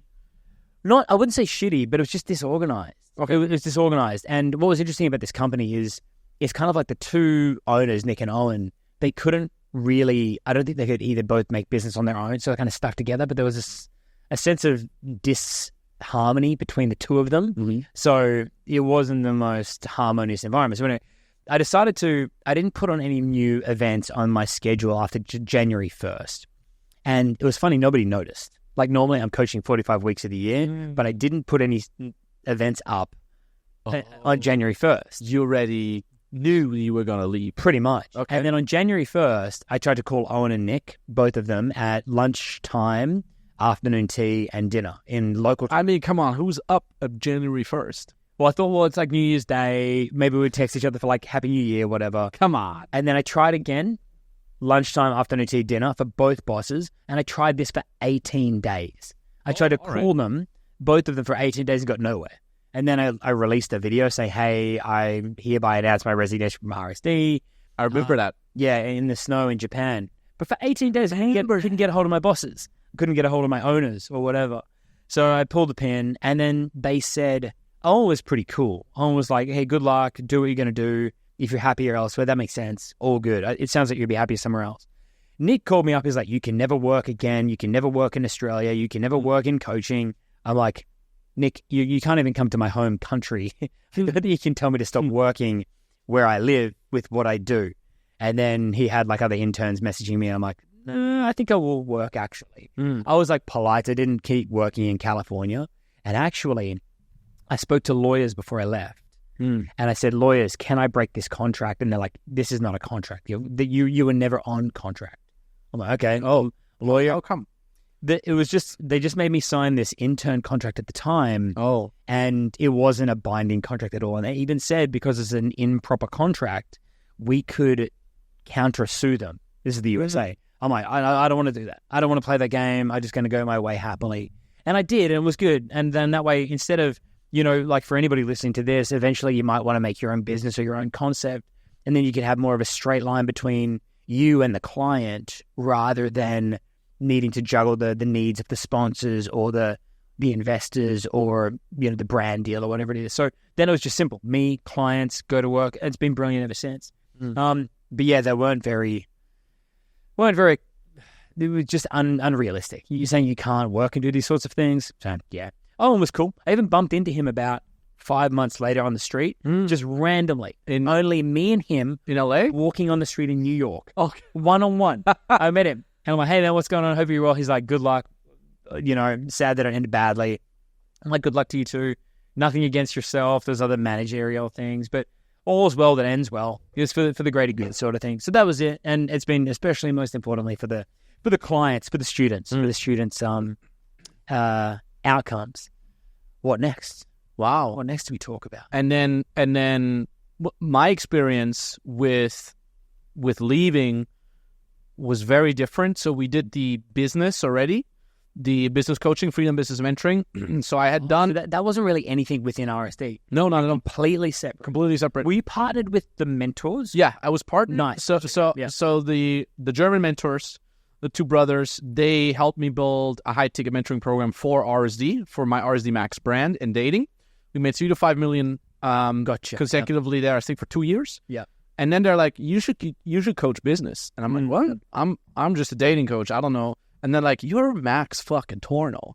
You've made literally millions with the coaching business. And I'm like, I mean, yeah, you have a point. So they actually blew my mind with that because I had this blind spot. I'm like, I don't know. And they're like, dude, can you just tell people how you built your business and just replicate it? Yeah. And then they're like, okay, we'll do this together. We'll do a 50-50 partnership, just like I had a 50-50 partnership with RSD. Yeah. I had a 50-50 partnership with the German folks. And we at first did it on the side next to my dating program. So next to my dating high ticket, we did the business high ticket. And I think in the first month, and we were making around 300K, 350K a month with the RSD Max dating online. Did your staff, like your sales setters... We separated it. Did you have one set of staff for one thing? Yeah, separate? Exactly. Except for the videographers, they're like, whether they shoot a business video or but the sales staff, they were separate. Could you mix them? Could you have one guy doing both, or two? You could if they're good, and you could only do it after a while. You can't start and be like, hey, here's 6 offers here and 6 offers there, and it would be very confusing. Yeah. But because they've been used to the RSD Max stuff, we're like, okay, hey, 2 of you closers go over here. Yeah. You're fired in essence. Oh, and you're rehired over there. Right. Yeah. And that's how we did it. And then the first month of Freedom Business Mentoring, I think we also made 300K. I think it either outsold it very closely or it was very close to outselling RSD Max. And then the second month we made even more. And then I was like, I had a really, really tough talk with myself. I was still touring a little bit every now and then, I'll do Dublin, Zurich, and London. These quick bursts of touring the cities. Yeah. And I remember we actually even cracked selling from stage on these free events. We would make about 100K per free event just selling the RSD Max mentoring program. So we would fly with half of my staff to New York, do a free tour there, close 150K in a day, fly to Miami, then a free tour there. The clients, potential clients. Exactly. Yeah. Selling 150K there, then Miami Summit, selling 130K, 150K 3 days in a row. Yeah, cool. And it was just like money. And then, like I said, we did then the business mentoring, and it kind of outsold the thing right away. And I had a really tough talk with myself. It was somewhere on tour. I'm like, is my heart in this? Is my soul still in this? Does the client deserve me separating my focus, splitting my focus in half? And then I said, right now I'm still 100% committed to the RSD Max dating stuff. But this business stuff is getting really serious. Yeah. I need to make a decision. And then I really weighed it off because I love the dating stuff, love the dating brand. I still love it, man. But I also love the new stuff. I love the business stuff. And I became so passionate about business and brand building. And I realized, like, tough talk, hands down, I'm more passionate about this. I love you're probably the master of brand building, to be honest. Like everyone who knows about you, you're absolutely brilliant at it. It's like you're at the top of everyone's feed. It's brilliant. I think it was meant to be because we taught social dynamics for years. You still do it. Yeah. And then I basically teach social dynamic marketing with my brand building. It's exactly the same, but instead of sitting at a date with a girl that you really like and you want to show yourself from your best side, you're recording a video showing yourself from the best side. You record a VSL, you make an ad campaign, you create posts. It's like you're on a date, but with 1,000 people at the same time, which is it's a beautiful thing. Yeah, if you've got like a really good vibe, good information, and I think your determination, your work ethic, that is so inspirational for everybody who's exposed to it. You shout it from the fucking rooftops, man. That's what I've learned here is that I've got this unique position with, you can speculate like how good or bad a dating coach is, but I think that if me and Jeff and Todd are the most experienced in the world, even if we're not that smart, we're the most experienced, right? And so we've got so much to share. So like, why didn't I build a brand? Why am I sharing myself on this and this and this? It's so win-win. The other massive lesson that I'm even learning from this conversation here today is that, and this is, everyone listening to this is mostly guys between 25 and 30, right? A little older. The audience here is like 28 to 45-ish. Okay, sure. Yeah. But in essence, that's more what I'm thinking, right? Yeah. But the thing is, okay, so when we get to maybe 30, we can be more comfortable. We do our job, we have our apartment, we have less things outside of our comfort zone, right? We can just job, apartment, eat some junk food, porn, gambling, Uber Eats, whatever. But we tend to push away these elements that are adjacent to us. So above you, you have your mentors. To the side of you, you have your friends. The other side, you have your girlfriend. But then beneath you, you need to have like your kids or your staff or your clients or your dog. Yeah. And the thing is, like anyone listening to this, I'm even like advising myself now, if you don't have yourself in this kind of like matrix, someone above you or a couple of things above you, things adjacent that you kind of interact with and get peer feedback. And then my students who don't have like a plant or a dog or a, staff, they're lost. Yeah. Like once you get to like 28, perfect demographic for me as well. You need to have someone that you're influencing. And if you don't have that, then you're just lost. At one point, I took on coaches of my own. Had like 5 coaches. Man, shit. This is a catastrophic story. I trained up like 7 and all of them failed except for one. They did videos and stuff, right? Yeah. It was like Brad, Aaron, Justin, Ryan, Sean. They all bombed badly for different crazy reasons. I'll explain that in a second. But then that led me to go free. I'm like, yeah, I'm free. They're working for me. I've got time and I don't have to do anything. I'm like retired. It was the worst thing ever. It was so bad, basically being pointless. I'm so sorry for everyone listening. We're like jumping back. We're so crazy. But so you leave RSD. Yep. You build 4 Week Natural, and I remember now. I completely forgot about that. You then hired some staff coaches. Yeah, so I did 4 Week Natural for 2015, 2016, and it went bonkers. It was awesome. Like all the programs were filled up. The dating industry was busy at the time. I just come off all the free tours from RSD as well. And so when I did like the free tour in Stockholm for RSD, I'm exposed to 200 people, and we do a great job. I've got clients. So yeah, I did 2 years of that. I'm like, this is killing it. It's making very, very healthy money. And then I'm like, why don't I get coaches to do it for me so that then I want to be a landscape photographer, one of the best landscape photographers in the world. And that's the mission that I'm going on. So my mission is to be like Anthony Bourdain, culture, photography, whatever. So I need coaches in order to do that. So I hired all of these guys, but they don't get it, right? If you've listened to this whole podcast so far, you hear like the sacrifice, the determination, the compromise, the sickness, the hurdles that you need to deal with to get to where you want to go. So, but my guys didn't get that. And they were nice guys. They were good coaches, but the students didn't want a nice guy who's a good coach. They wanted someone who they knew had been through fire, as we had been, or like willing to expose themselves to fire to become great coaches. So they just didn't succeed. And then I'd wake up some mornings and I get a phone call like, oh, one of your instructors is in jail because he punched a student. What the hell? I'm like, What the hell? what? And then, another guy's in jail because he's been accused of a crime. Wait, the same day? No, it was a couple months later. Okay. I'm like, so I've just trained this guy and put all this money into this guy. And I took all the time off to create space for them to gather students. So I lost all that opportunity cost. And another guy got onto national TV. Another guy was just a really, really, really bad coach who was really not good with women. Canadian dude. Always the Canadians. Otherwise, I really like Canadians, but just for reference. And then it was really bad. So interesting. In my story, I was like flying. I had a girlfriend. Going deep and personal here for a second. Had this girlfriend who I was going to marry. Beautiful Swedish girl, like this young relationship. She's 24, I'm 30, making money like a surgeon, right?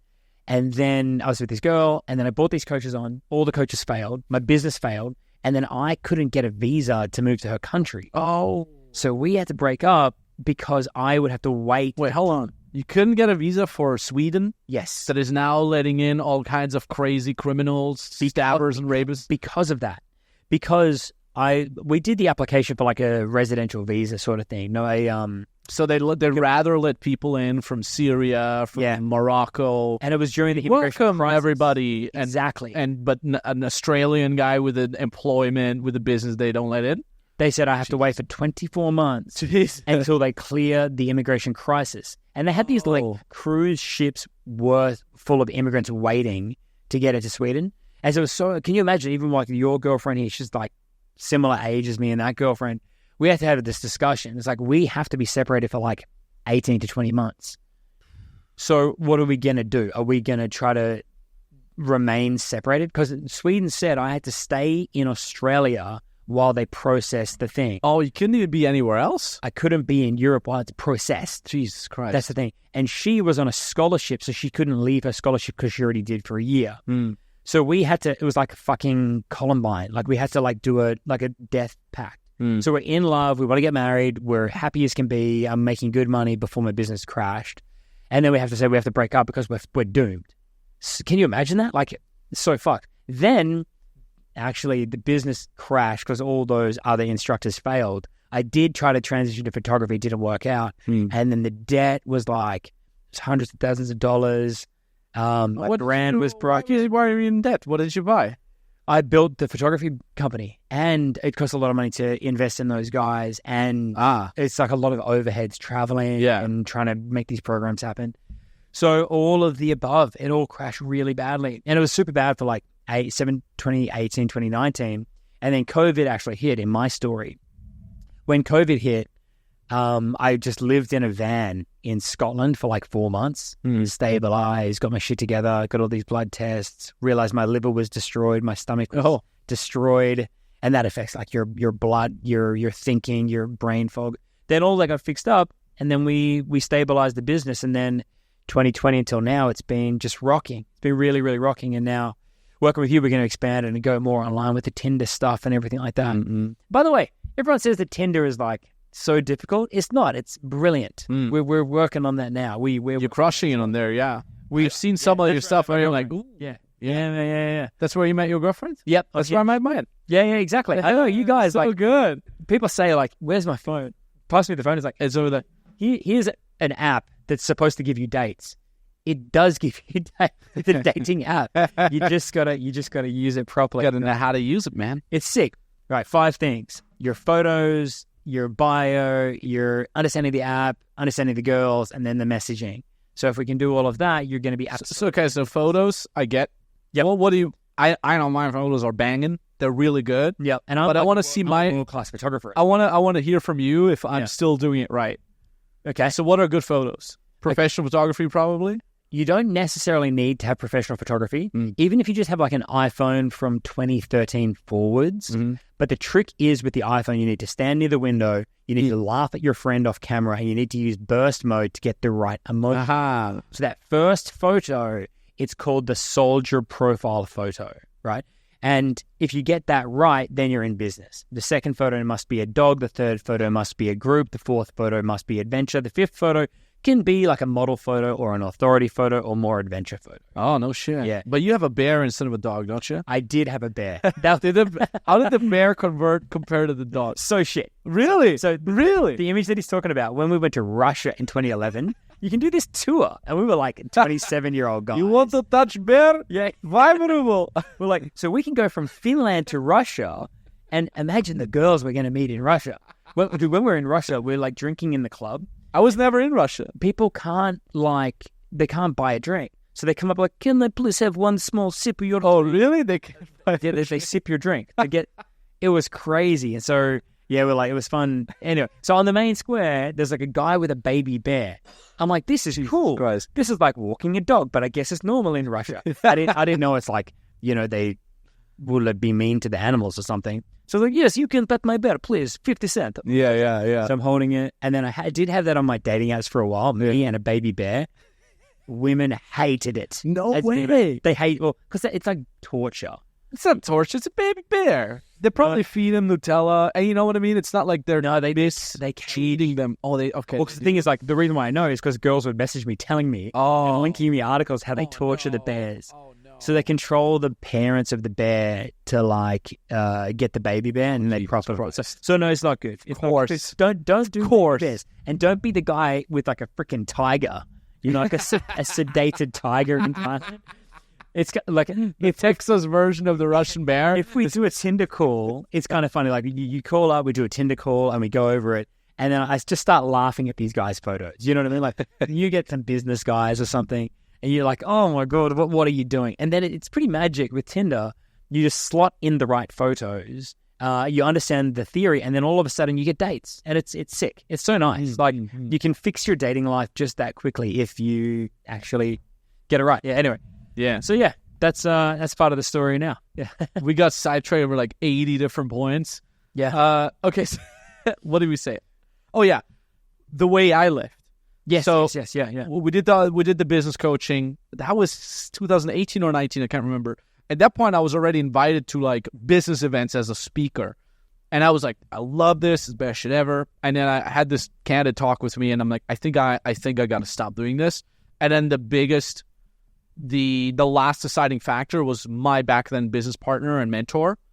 He was like, listen, man, all the people I know that are crushing it with one offer. The moment you have different offers, and by offer, he means industry, right? If you're a dating coach and you have a Tinder offer and a real in-person, that's fine. Yeah. But it's like, Max, you got a business offer and a dating offer. If you really want to crush it, you got to choose one. And then I'm like, okay, I guess we all know what it means. And you had a girlfriend, right? I had a girlfriend, yeah. And the thing is, this is something I'm really happy with too. It's like I felt like with the dating stuff, I did it for 4 years. I left nothing on the table. I broke all the records I wanted to break. I taught all the things I wanted to teach. I brought up all the programs I wanted to bring out. I did everything I did. So it was not like there's one thing I missed. I did, so I'm like Messi never winning actually Messi did win, but whatever. Yeah. Ronaldo not winning the Euro Championship, whatever it was. I won it all. So I'm like, it's time to leave.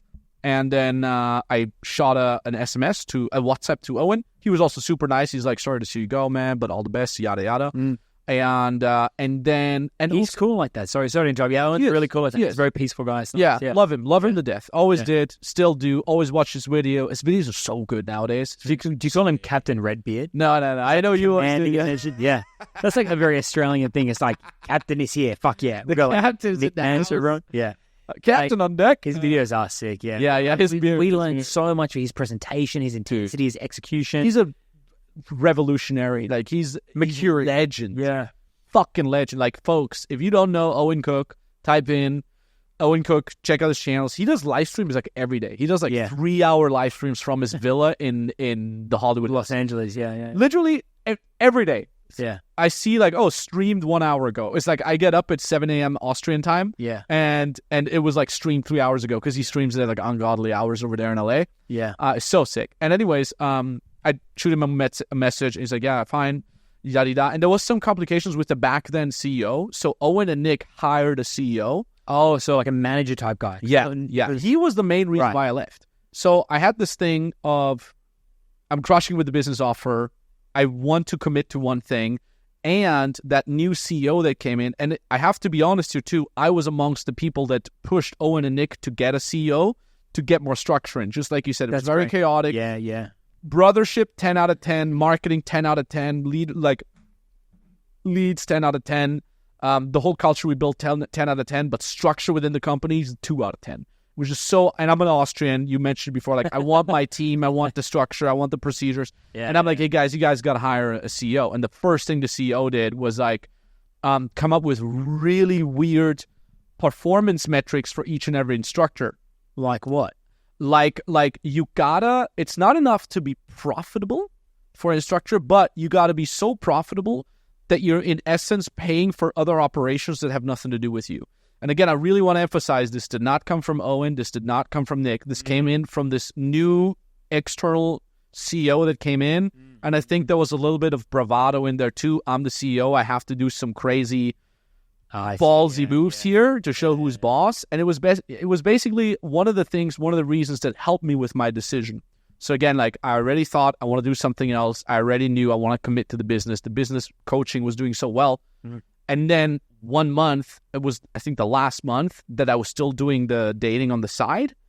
He said, hey, Max, you got to pay us $30,000 for last month. And I'm like, why? I have my numbers here. I was like $30,000 in profit. And we invested heavily that month. So it was less profit than usual.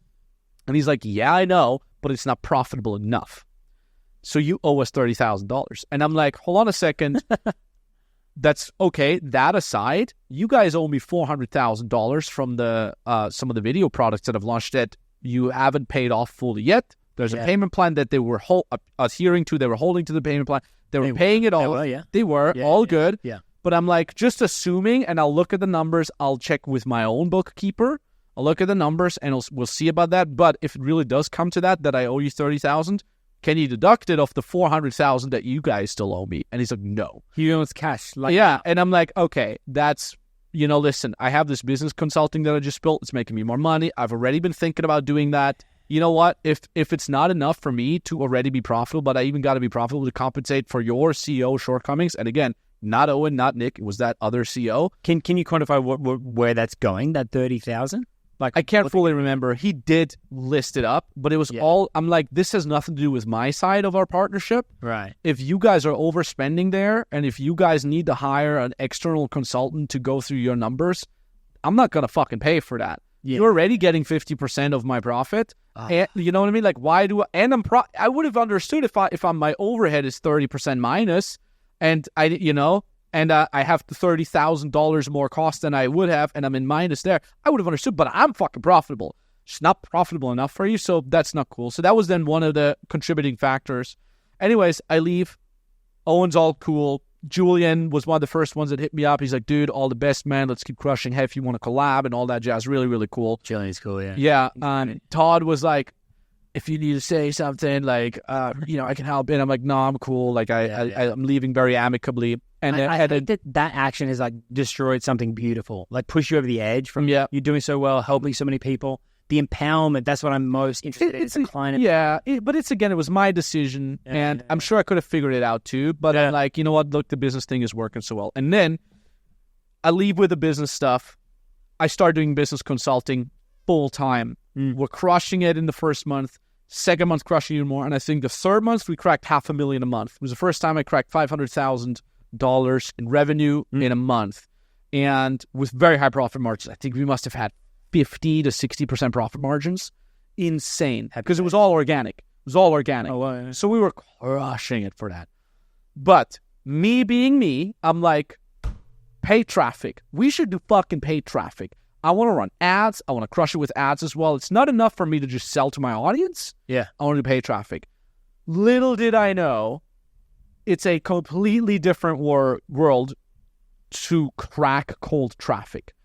Just to give an example. You're a closer in my company. Guy books a call inbound. I'm a huge Max fan. Love Max. Been following him. I want him to teach me how to build a coaching business, yada, yada. Cool. Prices, whatever. Back then, we sold it for, I think, $3,000. Person says, I got to think about it. And they could just be like, look, you think Max is going to appreciate that? Like, you think Max is cool, thinks you're cool if you need to think about it? haven't you learned from Max that like you got to execute? And they're like, yeah, you're right. Okay, I'm in. That was the objection handling, right? Yeah. You bring on from cold traffic. Someone sees an ad from you, doesn't know you. They just click on an ad. They fill out the calendar. They book a call. Yeah, I got to think about it. I don't fucking know you guys.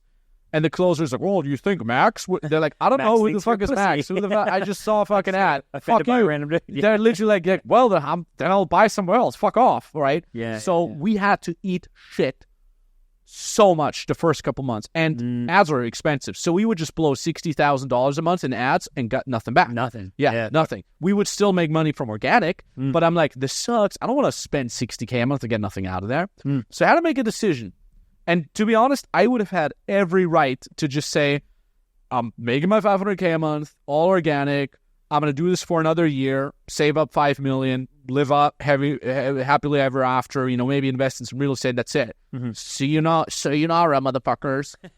Or I just eat shit for 2 years, losing half my sales staff because they're used to easy sales and easy sales commission.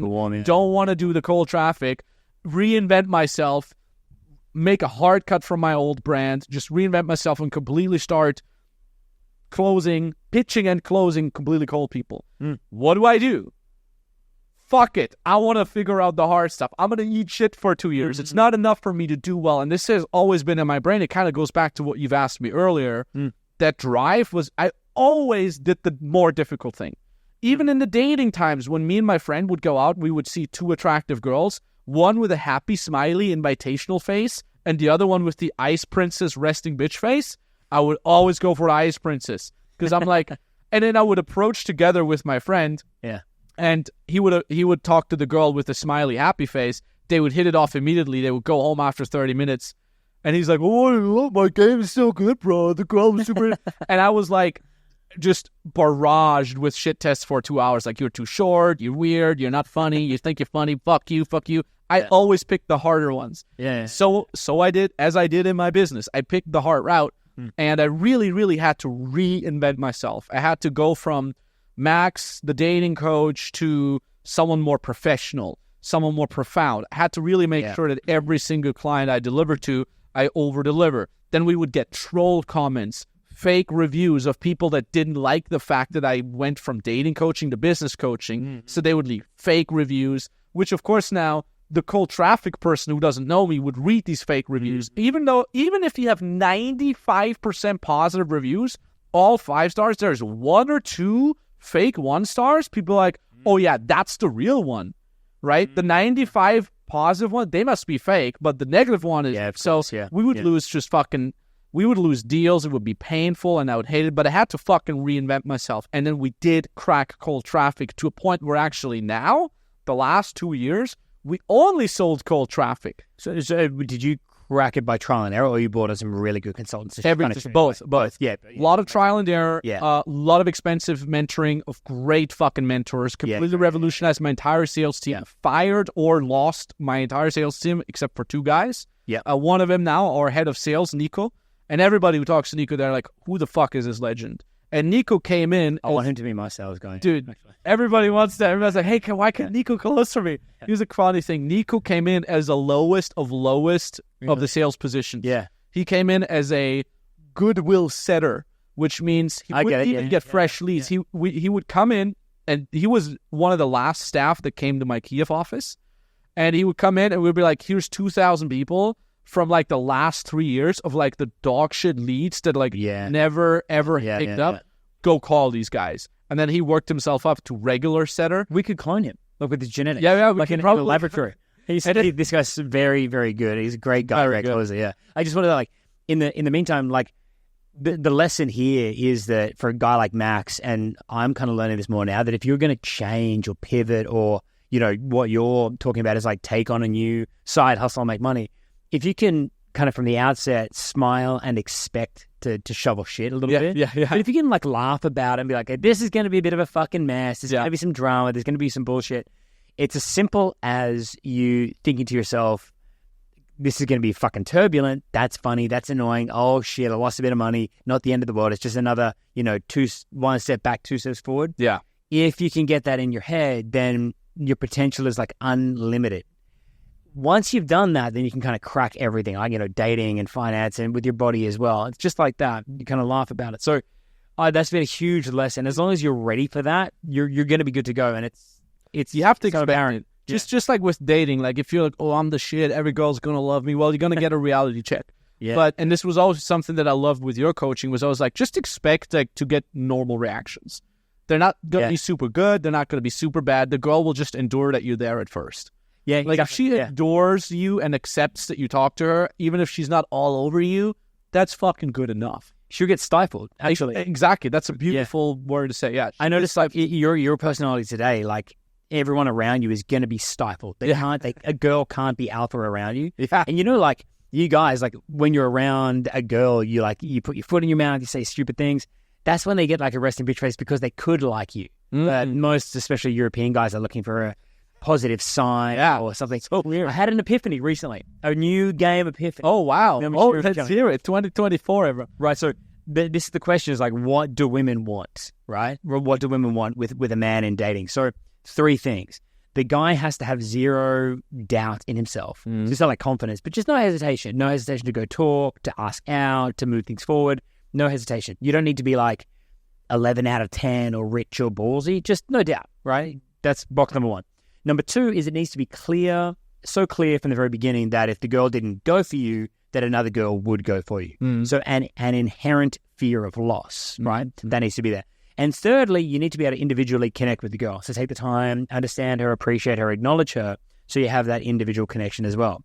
So when you think about that, anyone listening to this, and I use this with all my clients to kind of evaluate for them to self-evaluate where they're at, they're normally not getting any of the 3 out of the 3. They do have doubt. It's not clear that other women or girls would like them, and they're not good at positively connecting. But it's actually really easy to do all 3. I had this one guy who was coming off depression, and he was kind of chemically imbalanced because of that. We're working through it. But it was cool because we did it in Havar, and it was super sunny, and it was like cold water and good food and some couple of drinks as well. And he cracked this. He got this. He's like, so I need to act like I have no doubt. Yes. And dress really well and be sociable to everyone in the group to see that you're popular with everyone.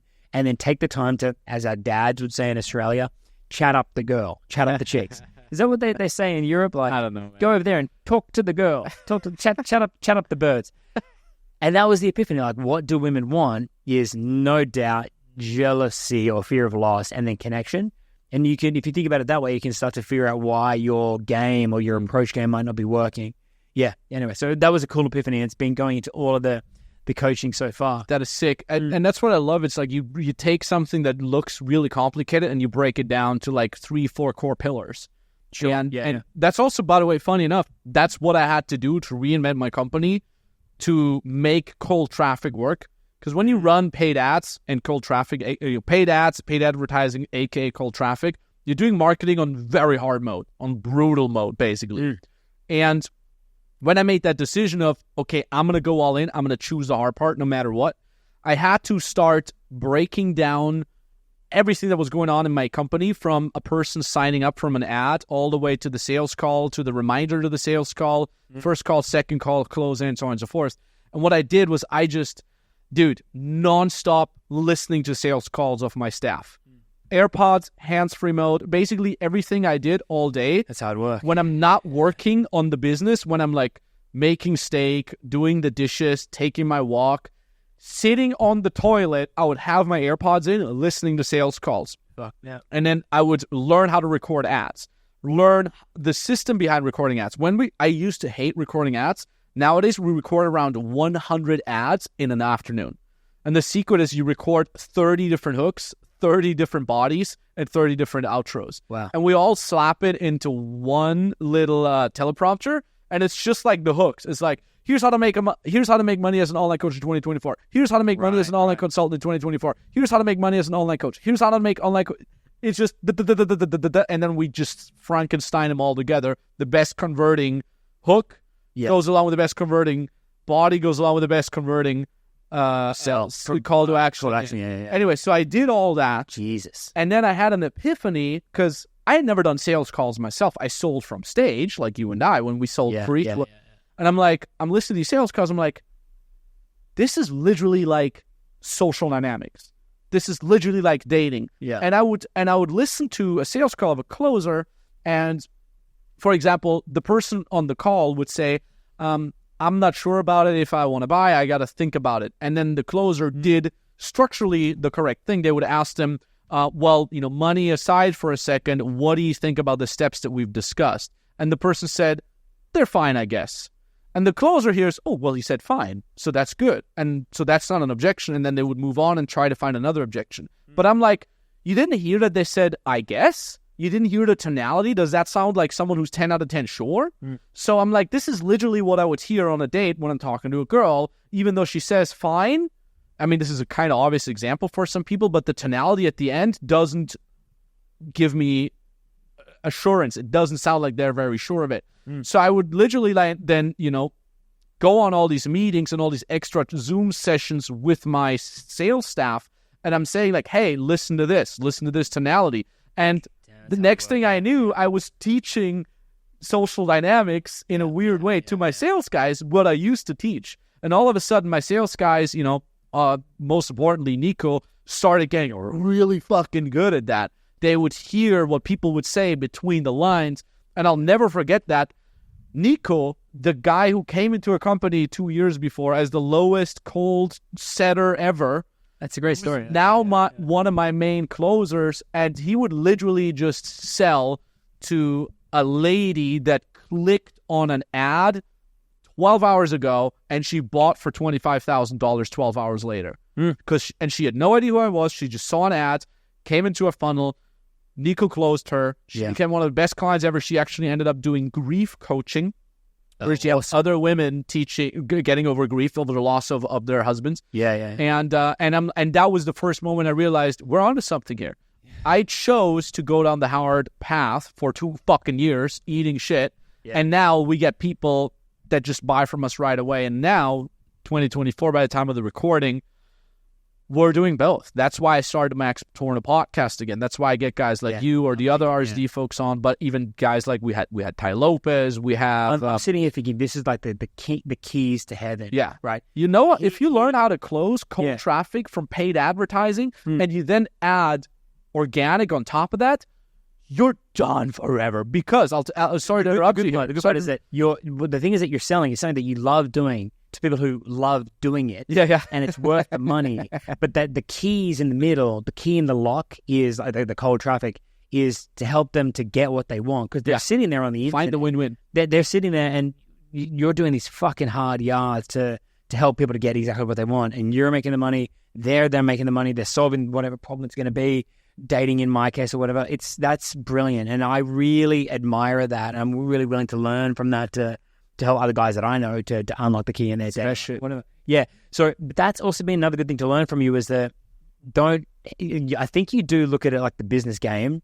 I'm still looking at this from like serve the client, but you're connecting the two. Yeah. Right. I really want the client to be happy, but you need to do all this business hard work. Yeah. And people will misconstrue this as like, this guy wants to make money and close all of these deals.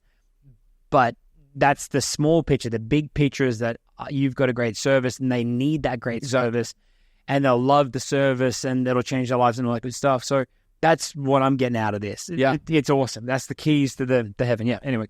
I look at it like this, dude. Like my niche, just like your niche, has a lot of competitors. And I know without a shred of doubt that my shit is the fucking best. I know.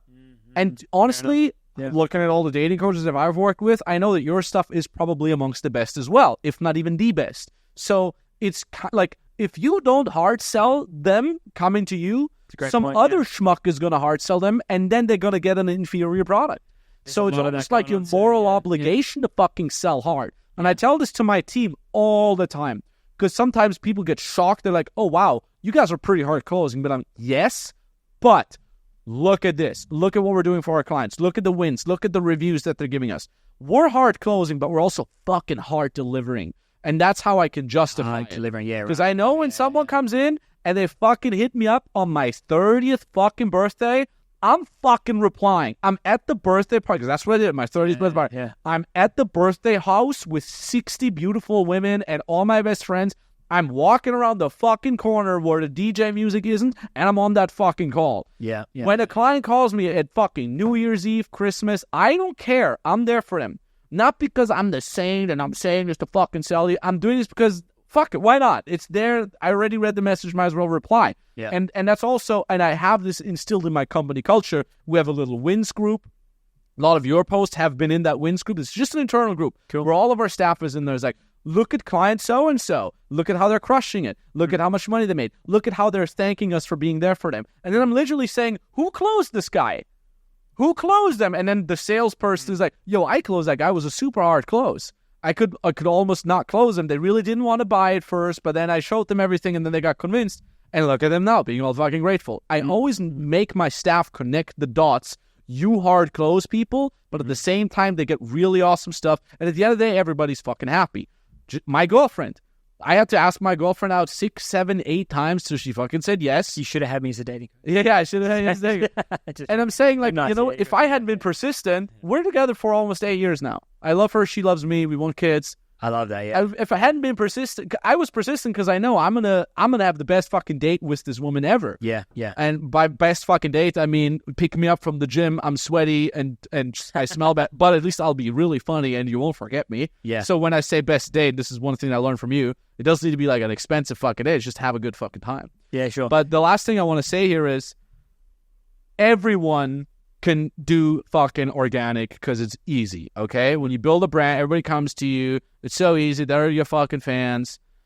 Figuring out cold traffic and paid advertising is really hard. Figuring out cold traffic, paid advertising, and organic is something that maybe the top 1% do. I don't do any of them. And if you learn how to do both, you're going to crush forever. And that's really the key. If you're listening to this with a business, you're currently relying on organic, eat shit for a year or two, get help. We can help you with this. Yeah. And figure out cold traffic. If you're only doing paid advertising and cold traffic and you're already crushing it, because for you, organic is hard because you don't want to create content, you don't know how to go viral, get help, figure that shit out. If you do both, oh my God, God bless you. You will never have to worry about money. It's the best thing ever. I love, my takeaway is like, you'll be hard delivering forever. Like everyone out there wants to deliver. They want to deliver. You sound like crushing with sales. But I like that idea of like hard delivering forever with great clients who really deserve it. It's the coolest shit when you got someone that paid already and you're like, hey, by the way, the program you paid whatever $3,000 for, yeah, I just completely made it new. It's just version 4.0 now. Have fun. And they're like, I mean, I paid for it already.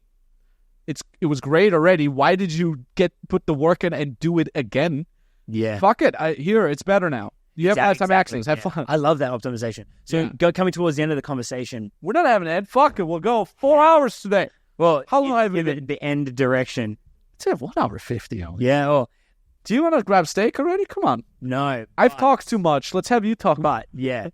How would you define seduction? And I technically know. I technically know what it is, what it means. So I'm like the professional. I'm the authority on this definition. But how would you define seduction? The social dynamics that are in place when a party tries to find commonalities, common goals that they can reach with another party. And the seduction is the tool that is used to communicate that in a win-win manner. Yeah, sure. Seduction is taking somebody from their original intention and then bringing them to a new intention.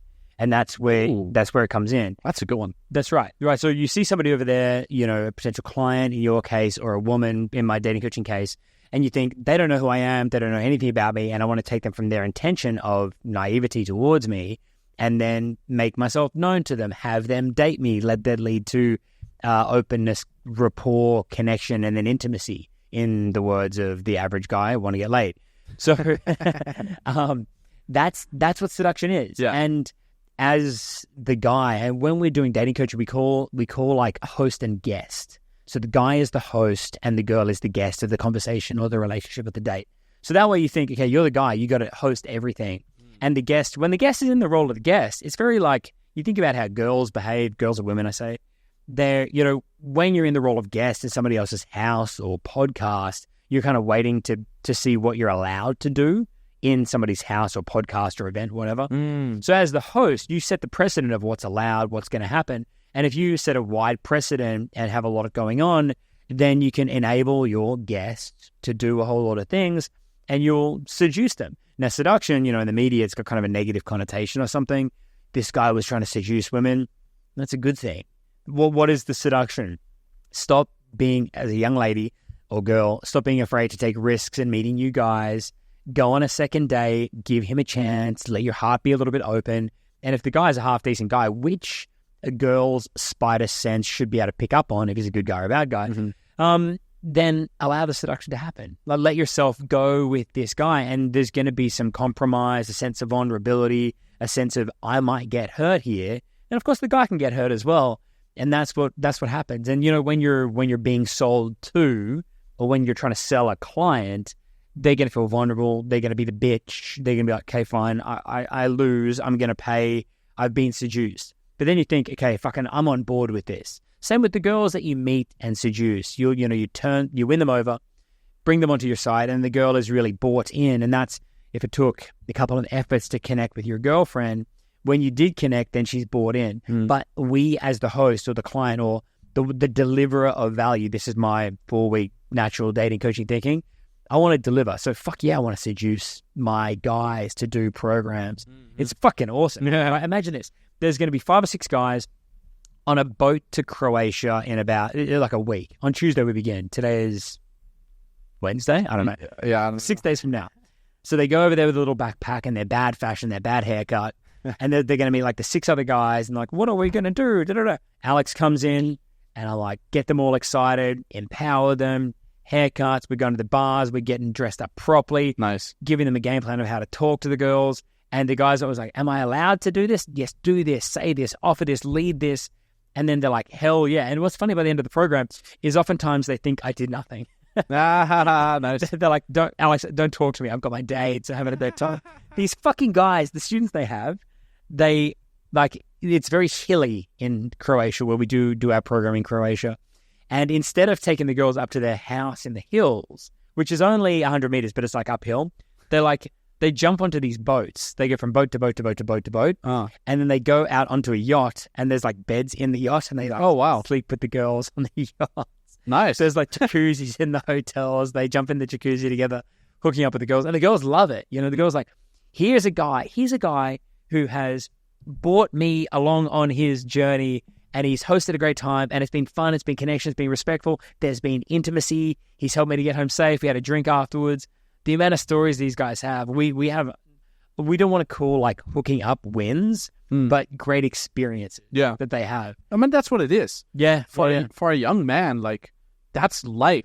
Yeah. I'm 34 now. It's changed a little bit, priorities, but like as in my 20s, I'm like, that's how I define an adventure. Yeah, sure. Going to a random city, talking to strangers, having a romantic relationship, whether it's short and intense or whether something long-term comes out of it. Let me talk to you about that one afterwards. Yeah, please do. Plan B. Please do. Yeah, sure. So, and I remember that. I get so many, because I watched all your content back in the day. So plan A, plan B, I remember it's an older concept of yours. I've only really kind of published the concept recently. Oh, okay.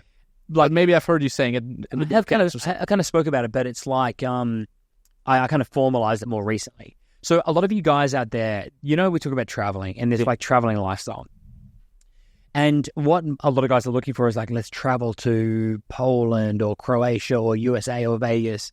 And it'd be fun to meet so many girls and have girls around us. And you're thinking that it's going to lead to intimacy. But a girl or woman in her mind is thinking this guy serves one of 2 purposes. He's either going to be a plan A type of guy or a plan B type of guy, which what you said is short-term fun, but it's got to be really fun. That's plan A? That's plan A. Mm-hmm. Really fun, really emotional, really spontaneous, and don't want any burden from the guy. Don't want him to fall in love with me. Don't want him to have any expectations. The way to understand that is like, imagine when your parents contact you and they have expectations on you. Like, you should have called. You were supposed to be home for dinner. We didn't know what time you were going to be there. We expected more of you. I'm disappointed. Don't be that guy.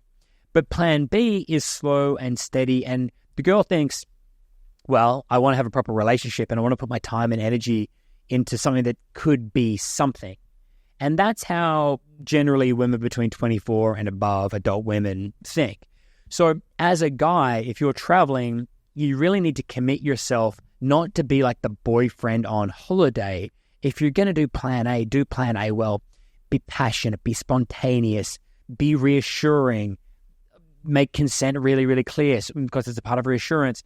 Value the guy, and even have that little speech to say, we're on holidays, I admire you, I adore you, I desire you. Turn that language up out of your safe zone into what we call the edgy, risky zone, to the point that she's going to say, why me? What's so exciting about me? And respond to those tests. And then you're going to host passion for you and your guest in a way that otherwise would not have come to fruition, that wouldn't have been enabled, and you need to be the enabler. But oftentimes a guy like you or me or anyone, you need to have that explained to you by a person like me or your dad or your bigger brother or your cousin or someone who's been there and done it before. Otherwise, there's plan B. And, if you are living in Helsinki or wherever you met your girlfriend, you think, girlfriend, you're 10 out of 10 beautiful. You could have any guy, but I'm more patient. I'm more solid. I'm better in terms of competition than the other guys that you're going to meet. I'm more determined. So I'm the guy. And another great thing I'd love to add to this podcast, one kind of epiphany that we've had recently, is that masculinity is patience. Patience is masculinity, right? If you're patient, that you have trust, you have faith, you believe in yourself, you don't need to rush the process, because women have a certain kind of emotional processing speed that's, more reserved and more guarded. And passive, more... Sure. It's at a slower pace. We guys are dashing and moving things forward, but girls are going to just evaluate my options, make sure I don't rush into anything, make sure I'm clear with my decisions. So patience is masculinity. And I hate this phrase that good things come to those who wait. It's like you should never doubt that things are going to come to you because you have faith and you know that you're better than the competition. The other guys in your competition, they don't have the patience or the faith or the belief, and then they start to give in, overcompensate, try too hard and rush. Yeah. Right. So a couple of nuggets to take away, and it all comes back to being the host, the leader, delivering the value, and the seduction is kind of that overarching word. We're really talking like my wheelhouse now. Yeah. This is my field of expertise. Fuck yeah, dude. Yeah. I love talking about it. I'm quite excited. I've been away from work for about 7 weeks now. I just recorded 220 modules based on some kind of like structural advice that you gave me, one mentorship program, Tinder, text, health, well-being, style and fashion and dating. So all of the modules have been like recorded. So it's like on the tip of my tongue, but I get to go back with the guys live in Havana this month and Warsaw next month. No. I like it because instead of me speaking to the computer or the camera, I get to speak to the guy, his emotions, his issues, his worries. It's cool. And I hate to say it's kind of like a Rubik's Cube, but it is. Unraveling it, clarifying things, and then the guy can be the guy that he wants to be, host the girls that he wants to host, and then everyone's happy and has win-win dating. That's cool. I love it. And I'm still, if you can hear the passion in my voice, I still love doing it. That's what I'm saying. That's the crazy thing, because I haven't spoken to you in so long. You sound exactly the same. Yeah. Also, a lot of the concepts have been really refined. They sound much more on point. They were already on point, no doubt, but like even more. It's like a comedian who works on a joke to perfection, kind of like that. Yeah. You throw out all the fluff. It's really a point. And also, you don't look any older. You look so like, and it's everybody. I've said this to Jeff, Luke especially, because Luke lost a ton of weight. Like Luke lost like 50 kilos. Yeah. It's like 100 kilos. We've been studying like health and well-being and sleep and recovering testosterone. So yeah. Once we get our heads around that, then you kind of age positively. It's beautiful. It's so sick. And I see the same for me. I'm like, damn it, I look good. I look at myself in the mirror today. I'm like, fuck. That jawline, man. I got testosterone. I feel fucking. Your girlfriend's like, eat pasta. My girlfriend's like, yeah. Let's go to the pub. Alex, would you like a beer? I'm like, I know what's going on here. You're trying to keep me. That's what it is. I used to hate this. Tyler would say like, "Do women are poison dripping you?" Yeah. I'm like, that can't be true. But no, they like girls don't need you to look good because they worry about losing you, of course. But it's so great looking good and feeling good and being dynamic as fuck. It's really, really awesome. And again, Mr. Brand expert over here, you help me understand that a lot. It's so good for all of your pride as well to have your brand and your look and your health on point. But enough said. I mean, we don't even need to go into that one. I mean, there's statistics. Attractive people make on average 25% more money. Right, yeah. It's so crazy. Like an yeah. attractive person, there's studies on that. You can look it up. Attractive people make more money. Could be in the same fucking position. They're more likely to get promoted in the same position, regardless of their input or output at work. They're more likely to make more money. They're more likely to be in management positions. Great. So look, I'm not saying, oh, I'm not attractive, so I can do it. I'm saying max out your looks. Work yourself. Go hit the fucking gym. You don't need to be shredded, 10% body fat. Yeah. But go to the gym, build some muscle, build some physique, stay away from bad carbs. Not all the time. We certainly will have a cheat day on Saturday, probably, but most of the time. One thing I wanted to ask you is, because you mentioned style so much. I was just thinking about that. I have guys with like misshapen heads, unusual bodies, and they're so attractive because all the things they can control are on point, their fashion and their style. You know, like Benedict Cumberbatch? Yeah. He looks Cumberbatch, yeah. Yeah, he looks like a freaking alien, right? He's got a misshapen head. And so, like a lot of my students do, but the girls and women they date, they can see that this guy... Here's another epiphany, is that the way you date, you just want to have established your standard and your standard of how you date, and you live up to your standard of how you look, how you present yourself, how organized you are, and then you can make your offers. Yeah. And maybe they take them or leave them. Stand up for your offers, 4 times rule, as we call it. Oh, the 4 times rule. Good old 4 times rule. It's still the main thing. Talk about the 4 times rule one more time. Yeah, 4 times rule is if you're going to ask anybody for anything, you stand up for it. You know these people who do like 1,000 approach challenge? Mm-hmm. Don't go into 1,000 approach, say, hi, I want to meet you, and walk away. You need to insist a second or third time. 4th is pushing it, but oftentimes when you cold approach, you'll be misunderstood on the first attempt. Once you get through on the second attempt, then you'll get the regular skepticism. Then on the third attempt of keeping the conversation going, then you will get through to them. And the girl can see that he is a guy who stands up for himself, believes in himself, and is willing to be patient to get through to me. Yeah. Right? And from a girl's point of view, being in the shoes of being seduced, she's thinking, fuck, I didn't want to like this guy, but I do. He's cheeky, he's persistent, he's self-assured, and even a less strong personality then wants to be liked by that strong personality. So a girl or a woman loves to be chosen by a man with choice, and if you can show your strength, she realizes this person has strength, he's going to be respected everywhere that he goes. It's really important to me that everyone with strength respects me. Women and girls are even more culturally based. I mean, societally based. So who they are is defined by how people around them think, right? How other people think of them. So it's really important that people who they respect a lot think well of them. And that way they don't really spend a whole lot of time with guys they don't respect a whole lot. They're just like the friendly gay guy at work or the effeminate guy at work or whatever. Yeah. So yeah. When you have concepts like the 4 times rule, how does a concept like that come into being?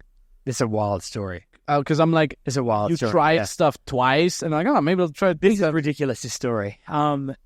So when we learned the 4 times rule, we did back in the days of like prank videos. We had this guy dress up and do a prank video, like long oily hair, Ed Hardy, and he was going up to people at this like daytime festival thing in Sweden, and he was trying to kind of annoy them, just like a YouTube prank. And he would talk to them once, and they're like, get away. And he would talk to them the second time, the third time, and the third or fourth time, everyone would just open up magically. So, hi, where are you actually from? Your hair.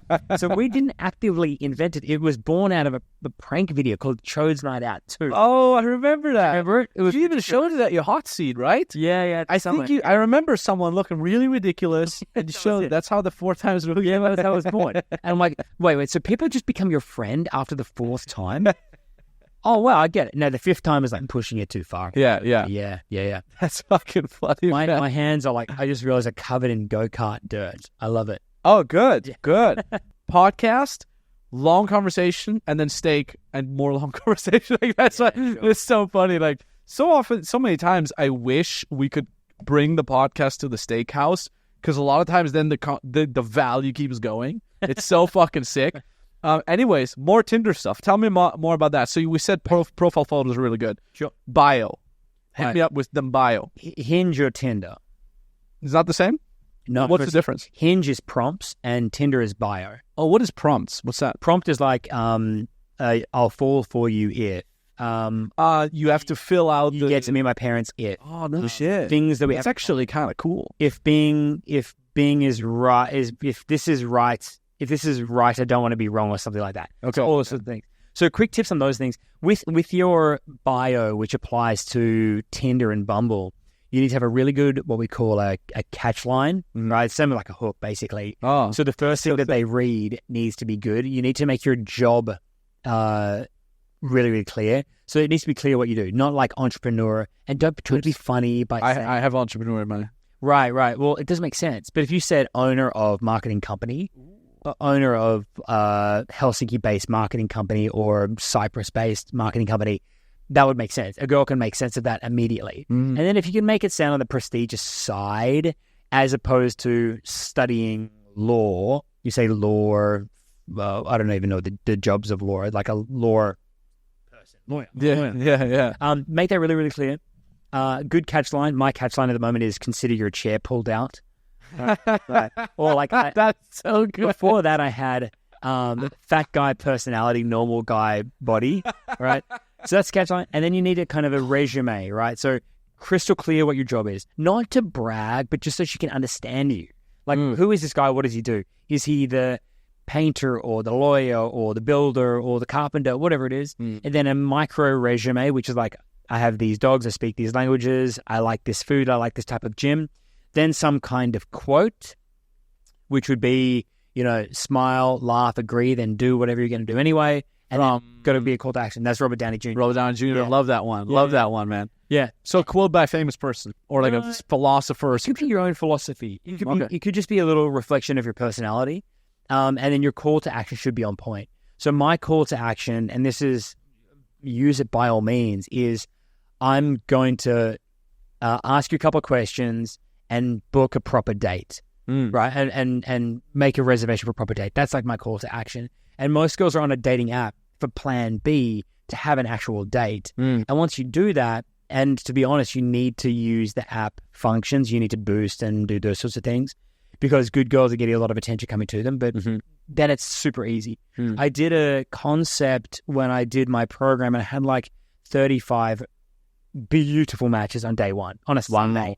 And the hot days are Monday, Tuesday, but Sunday was just kicking off because girls are looking for a guy who has standards, is organized, and can ask. Can you do that? Can you have standards? Can you be organized? Can you ask? You can, especially with coaching and guidance, you can. And that's it.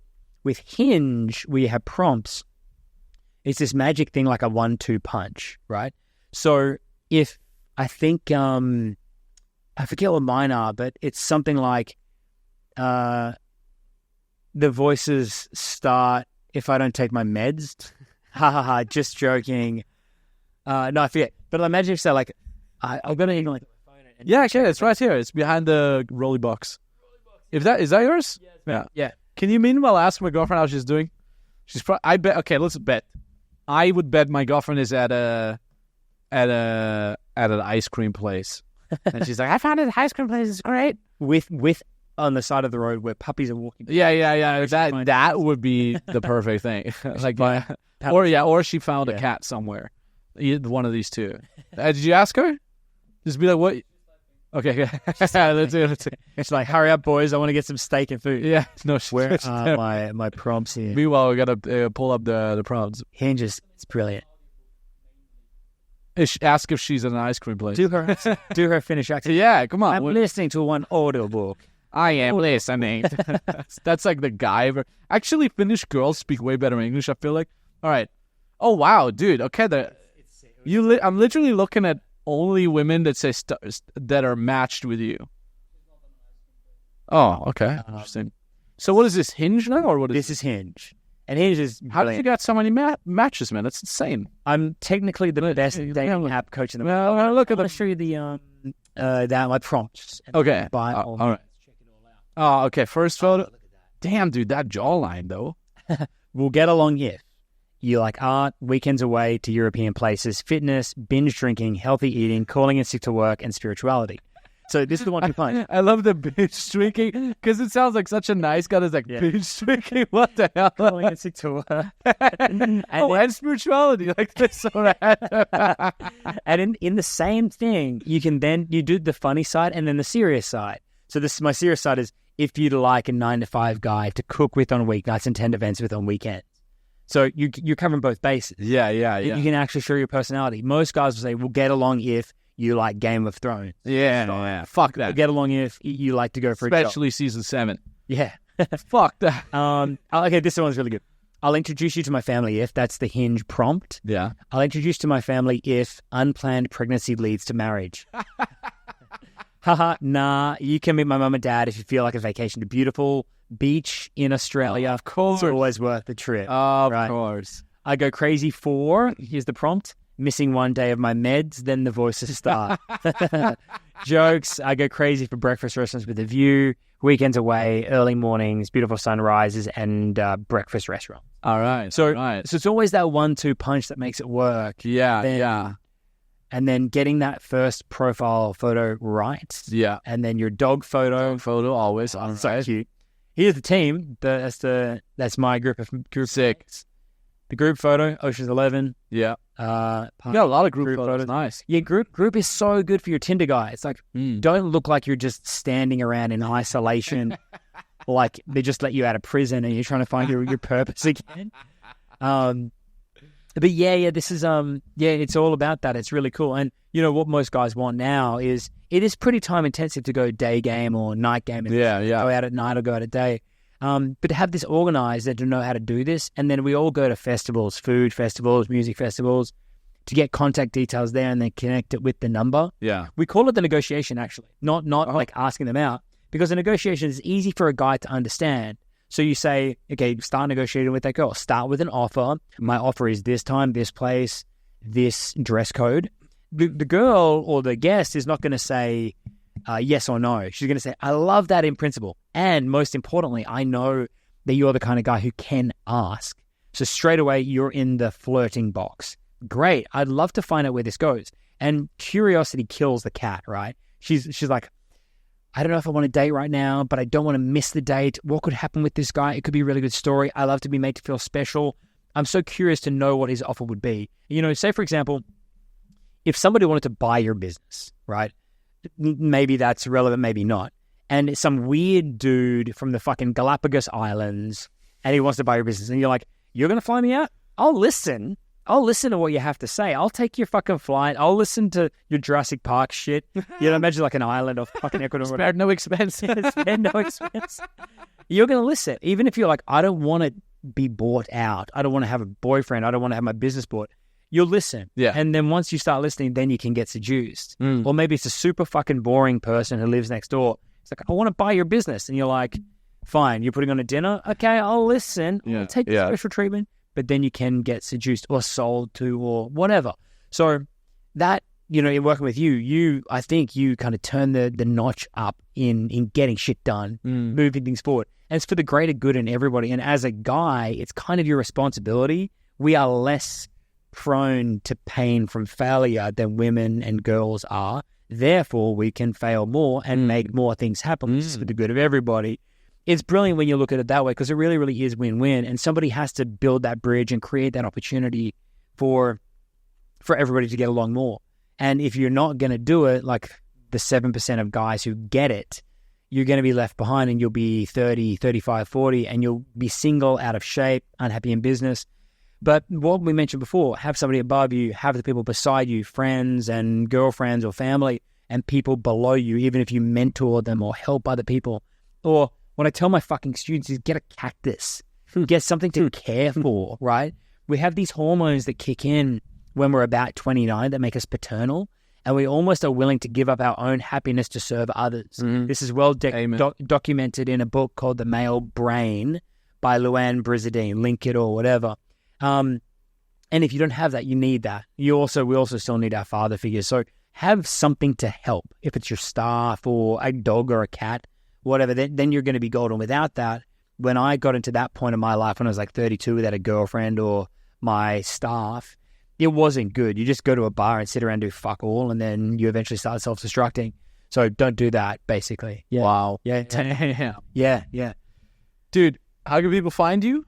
What's the best way to reach out to you? We've been keeping it so simple for the last 10 years.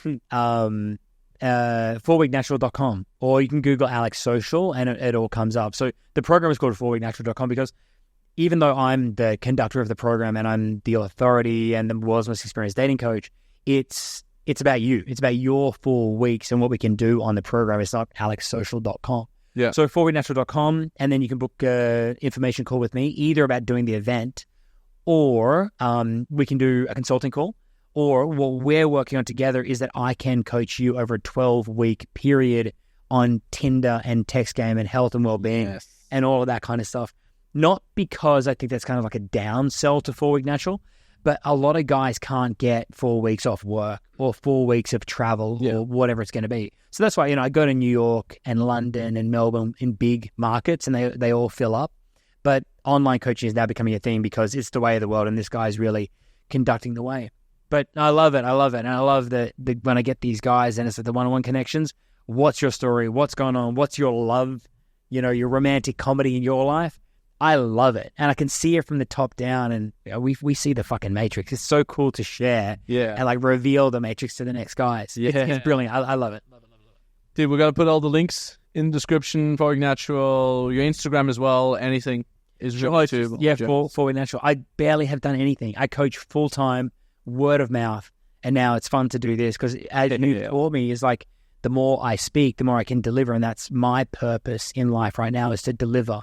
Fucking love it. Really, really love it. I'm really, really passionate about it. Yeah, so links in the description. Call, phone up. I have only 46, 48 seats per year. Thailand. Also, it's tight. Melbourne, Warsaw, New York a little bit later, Barcelona a little bit later after that.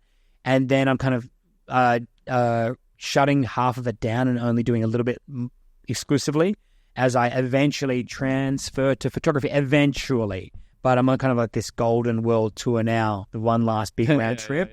Fucking loving it. It's so cool. It's a well-refined process. Boom. Pleasure to chat today, man. Mate. Absolute Let's pleasure. get some steak. Absolutely. Crush it. Thank you so much for listening. Steak. Much love. Cheers. Cheers, guys.